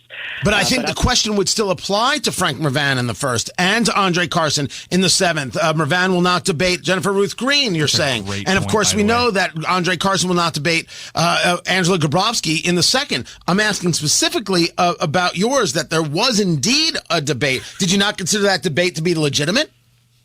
Absolutely, because since day one, I'm a grassroots guy, and I've been crisscrossing the 92 counties, talking to voters face to face, one-on-one, listening to them, listening from their concerns. And it's always been my campaign. You know, before the convention, I put 150,000 miles in my car, earning every support. And after the convention to now, I already have over 30,000 miles crisscrossing all 92 counties. I'm a grassroots guy, and that's what I want to be. People can see me at parades, at festivals, in public events, registering voters at the Indiana Black Expo, at the Indiana Latino Expo. I've been out there day in, day out, 7 days a week, and that's who I am, and that's what I decide to do. So you didn't feel that skipping skipping the debate, and there was a debate, to be clear, you didn't feel that had any negative effect on you? Did you not feel you were going to be able to speak your piece? Did you feel that you weren't going to be able to engage? Did you feel simply it wasn't worth it? No, absolutely not. I believe I made the right choice to crisscross the 92 counties and talking to pushers directly face to face. So I'm very happy, and I'm continue to do this, and I'm going to continue to do that till 6 p.m. this Tuesday, talking to voters one-on-one, face to face. So I'm very, very happy with what I've been doing because I'm a grassroots person. So, Rob, remember that scene in the movie Private Parts, the Howard Stern movie, where they bring in a new news guy, and he's very proud of his summer stock. Summer stock, yes. We can tell you're very proud of your summer stock. I think you later worked with him on TV at one point. Stop it. I believe Diego's very proud of visiting 92 counties. Yes, I think absolutely, 100%. That you could just tell they told him here on a few note cards, stick to these phrases. 92 counties, you're grassroots, you drive a lot. Like this is some 23, 24-year-old campaign worm who hasn't accomplished anything, who's bad at their job, telling him just stick to this and you'll be fine. And that was a disaster. That was a total train wreck. That was the first time I'd heard it. Because I heard you guys talking about it when I was driving in today. I missed it this morning. That's the first time I've heard that audio, and that's a disaster. You are handing Destiny Wells this race by saying stupid crap like that. And he didn't have to. That's the catch to me. That's what really pulls me out of this entire thing. All he had to do was show up on stage, pick the one thing that Destiny Wells has been a nutcase on, which is abortion. She has been a nutcase on it. Lunatic. He just has to pull out the rubber chicken, and no matter what question he's asked, all he has to do is beat her with that rubber chicken over and over. Just smack her with it. Whole debate. That's all he has to do. Did he do that? No. Instead, you can see him at parades. You can see him at festivals. It's like, what the fuck? Why? And I get the fact that Diego's probably not the guy that's going to think quick off the top of his head, okay? Right. Maybe that's not his thing. But again, the campaign worms that work with this guy, these zeros, you have to get him better prepared for that. I mean, nobody thought to say, hey, what are you going to say if they ask you this? And the answer is there was no debate. That's what you're going with. I mean, I could make up crap right now off the top of my head. You did it earlier, That's Tony. a bold move, Cotton. Let's see if it works out for him. I'm not going to debate somebody who's not a serious person. I'm not going to do this because she's wasting everybody's time. I didn't want to waste people's time. I'm about that business and not about the talk. That's all you got to say. And it comes back to everything with this guy is sketchy. So when you hear he was fired from Todd Rokita's office when he worked for Secretary of State, what's he say? No. Rokita supports me and endorses me. Okay, but we want to know about why were you fired from the Secretary of State's office? No. Rokita endorses me. Why were you about to be fired by Charlie White before you quit? No. See, this is why I would make a good candidate. I have no third rails. I have no skeletons in the closet. Ask me whatever you want, and I will give you an answer. It may not be an answer you like. It may be an answer that makes you not want to vote for me. But I'm not going to refuse to answer any question because that's why he gets called cowardly on Twitter. He looks blankly into the camera. He looks blankly into the microphone. He gives you that used car salesman smile and then repeats himself about how many counties were in the state of Indiana. Whoop-de-doo. You passed 7th grade geography. I'm not impressed.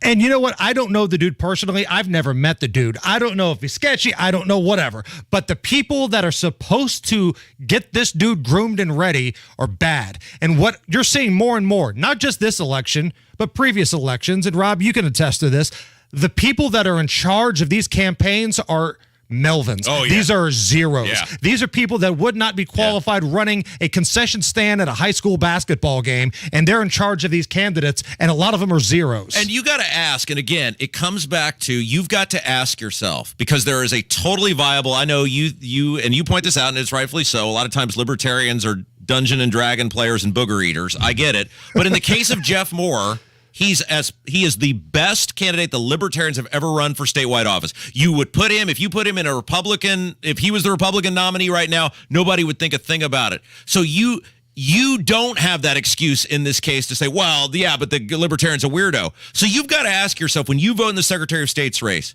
do you think so little of yourself to vote for a guy who thinks so little of you that we know he's lying about a bunch of other stuff, but right here he just did it right in front of your face? There was no debate. What do you mean there was no debate? These are not the droids you're looking for. We've always been at war with Eurasia. The Ministry of Truth. I have a new person to hire. Seriously, guys, this is why you vote in the primaries. This is why you vote in the primaries. That's it. But in this case, you can't unless you're a delegate. You got to run for delegate. This is the fault of the Republican Party. This is the fault of the Republican delegates. Absolutely. There was a perfectly good nominee and choice. You don't have to, because the excuse is, well, we didn't want Holly Sullivan because that was Holcomb's person. Great, agree. David Shelton is a current county clerk. He actually runs elections. He's actually won awards for catching voter fraud. He was also running at this convention, and you guys wouldn't give him the time of day. So you don't get to stand on the high horse of, well, we had to get Holly Sullivan out of there. I agree. You chose Diego because he was associated with Pence and Sodrol and Rokita, and you liked the BS he was shoveling down your throat because he stood at these Lincoln Day dinners and handed you a plate and said, please vote for me. You own this. This guy's a pathological liar. He did hand me a plate at a Lincoln Day dinner. That's where I first met him. And since we're ripping on people, Ryan Mears sucks. Yeah. Hey, since Kenneth didn't do his job this hour, I'll let you tease your show again since you had to do most of the hour. Well, Tony Kennett will join us later on. And the biggest stories of the day. Hey, great job, everybody. Thanks, Hammer. Thanks, Tony. Thanks, Kevin. Casey's back tomorrow. It's Kendall and Casey Show on 93 WIBC.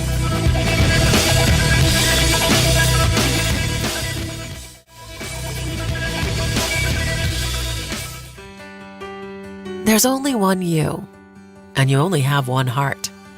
That's why Franciscan Health is here with the highest level of heart care that's personal, compassionate, and sensitive to your needs. Known for embracing innovative technology and advancements in care, our nationally recognized heart team is committed to helping you protect the only heart you've got. To schedule your appointment with a heart care expert or to get a second opinion, visit franciscanhealth.org/heartcare. Hi, this is Joe Cordell with the law firm Cordell & Cordell. When the prospect of divorce becomes a reality, you need a partner that you can count on. If you're a man in this situation, consider contacting Cordell & Cordell. We've helped men navigate complex legal matters for 30 years. Contact Cordell & Cordell to schedule an appointment with one of our firm's Indianapolis area attorneys. 101 West Ohio Street, Suite 1250, Indianapolis, Indiana 46204. Online at CordellCordell.com. Are you a translator for your spouse?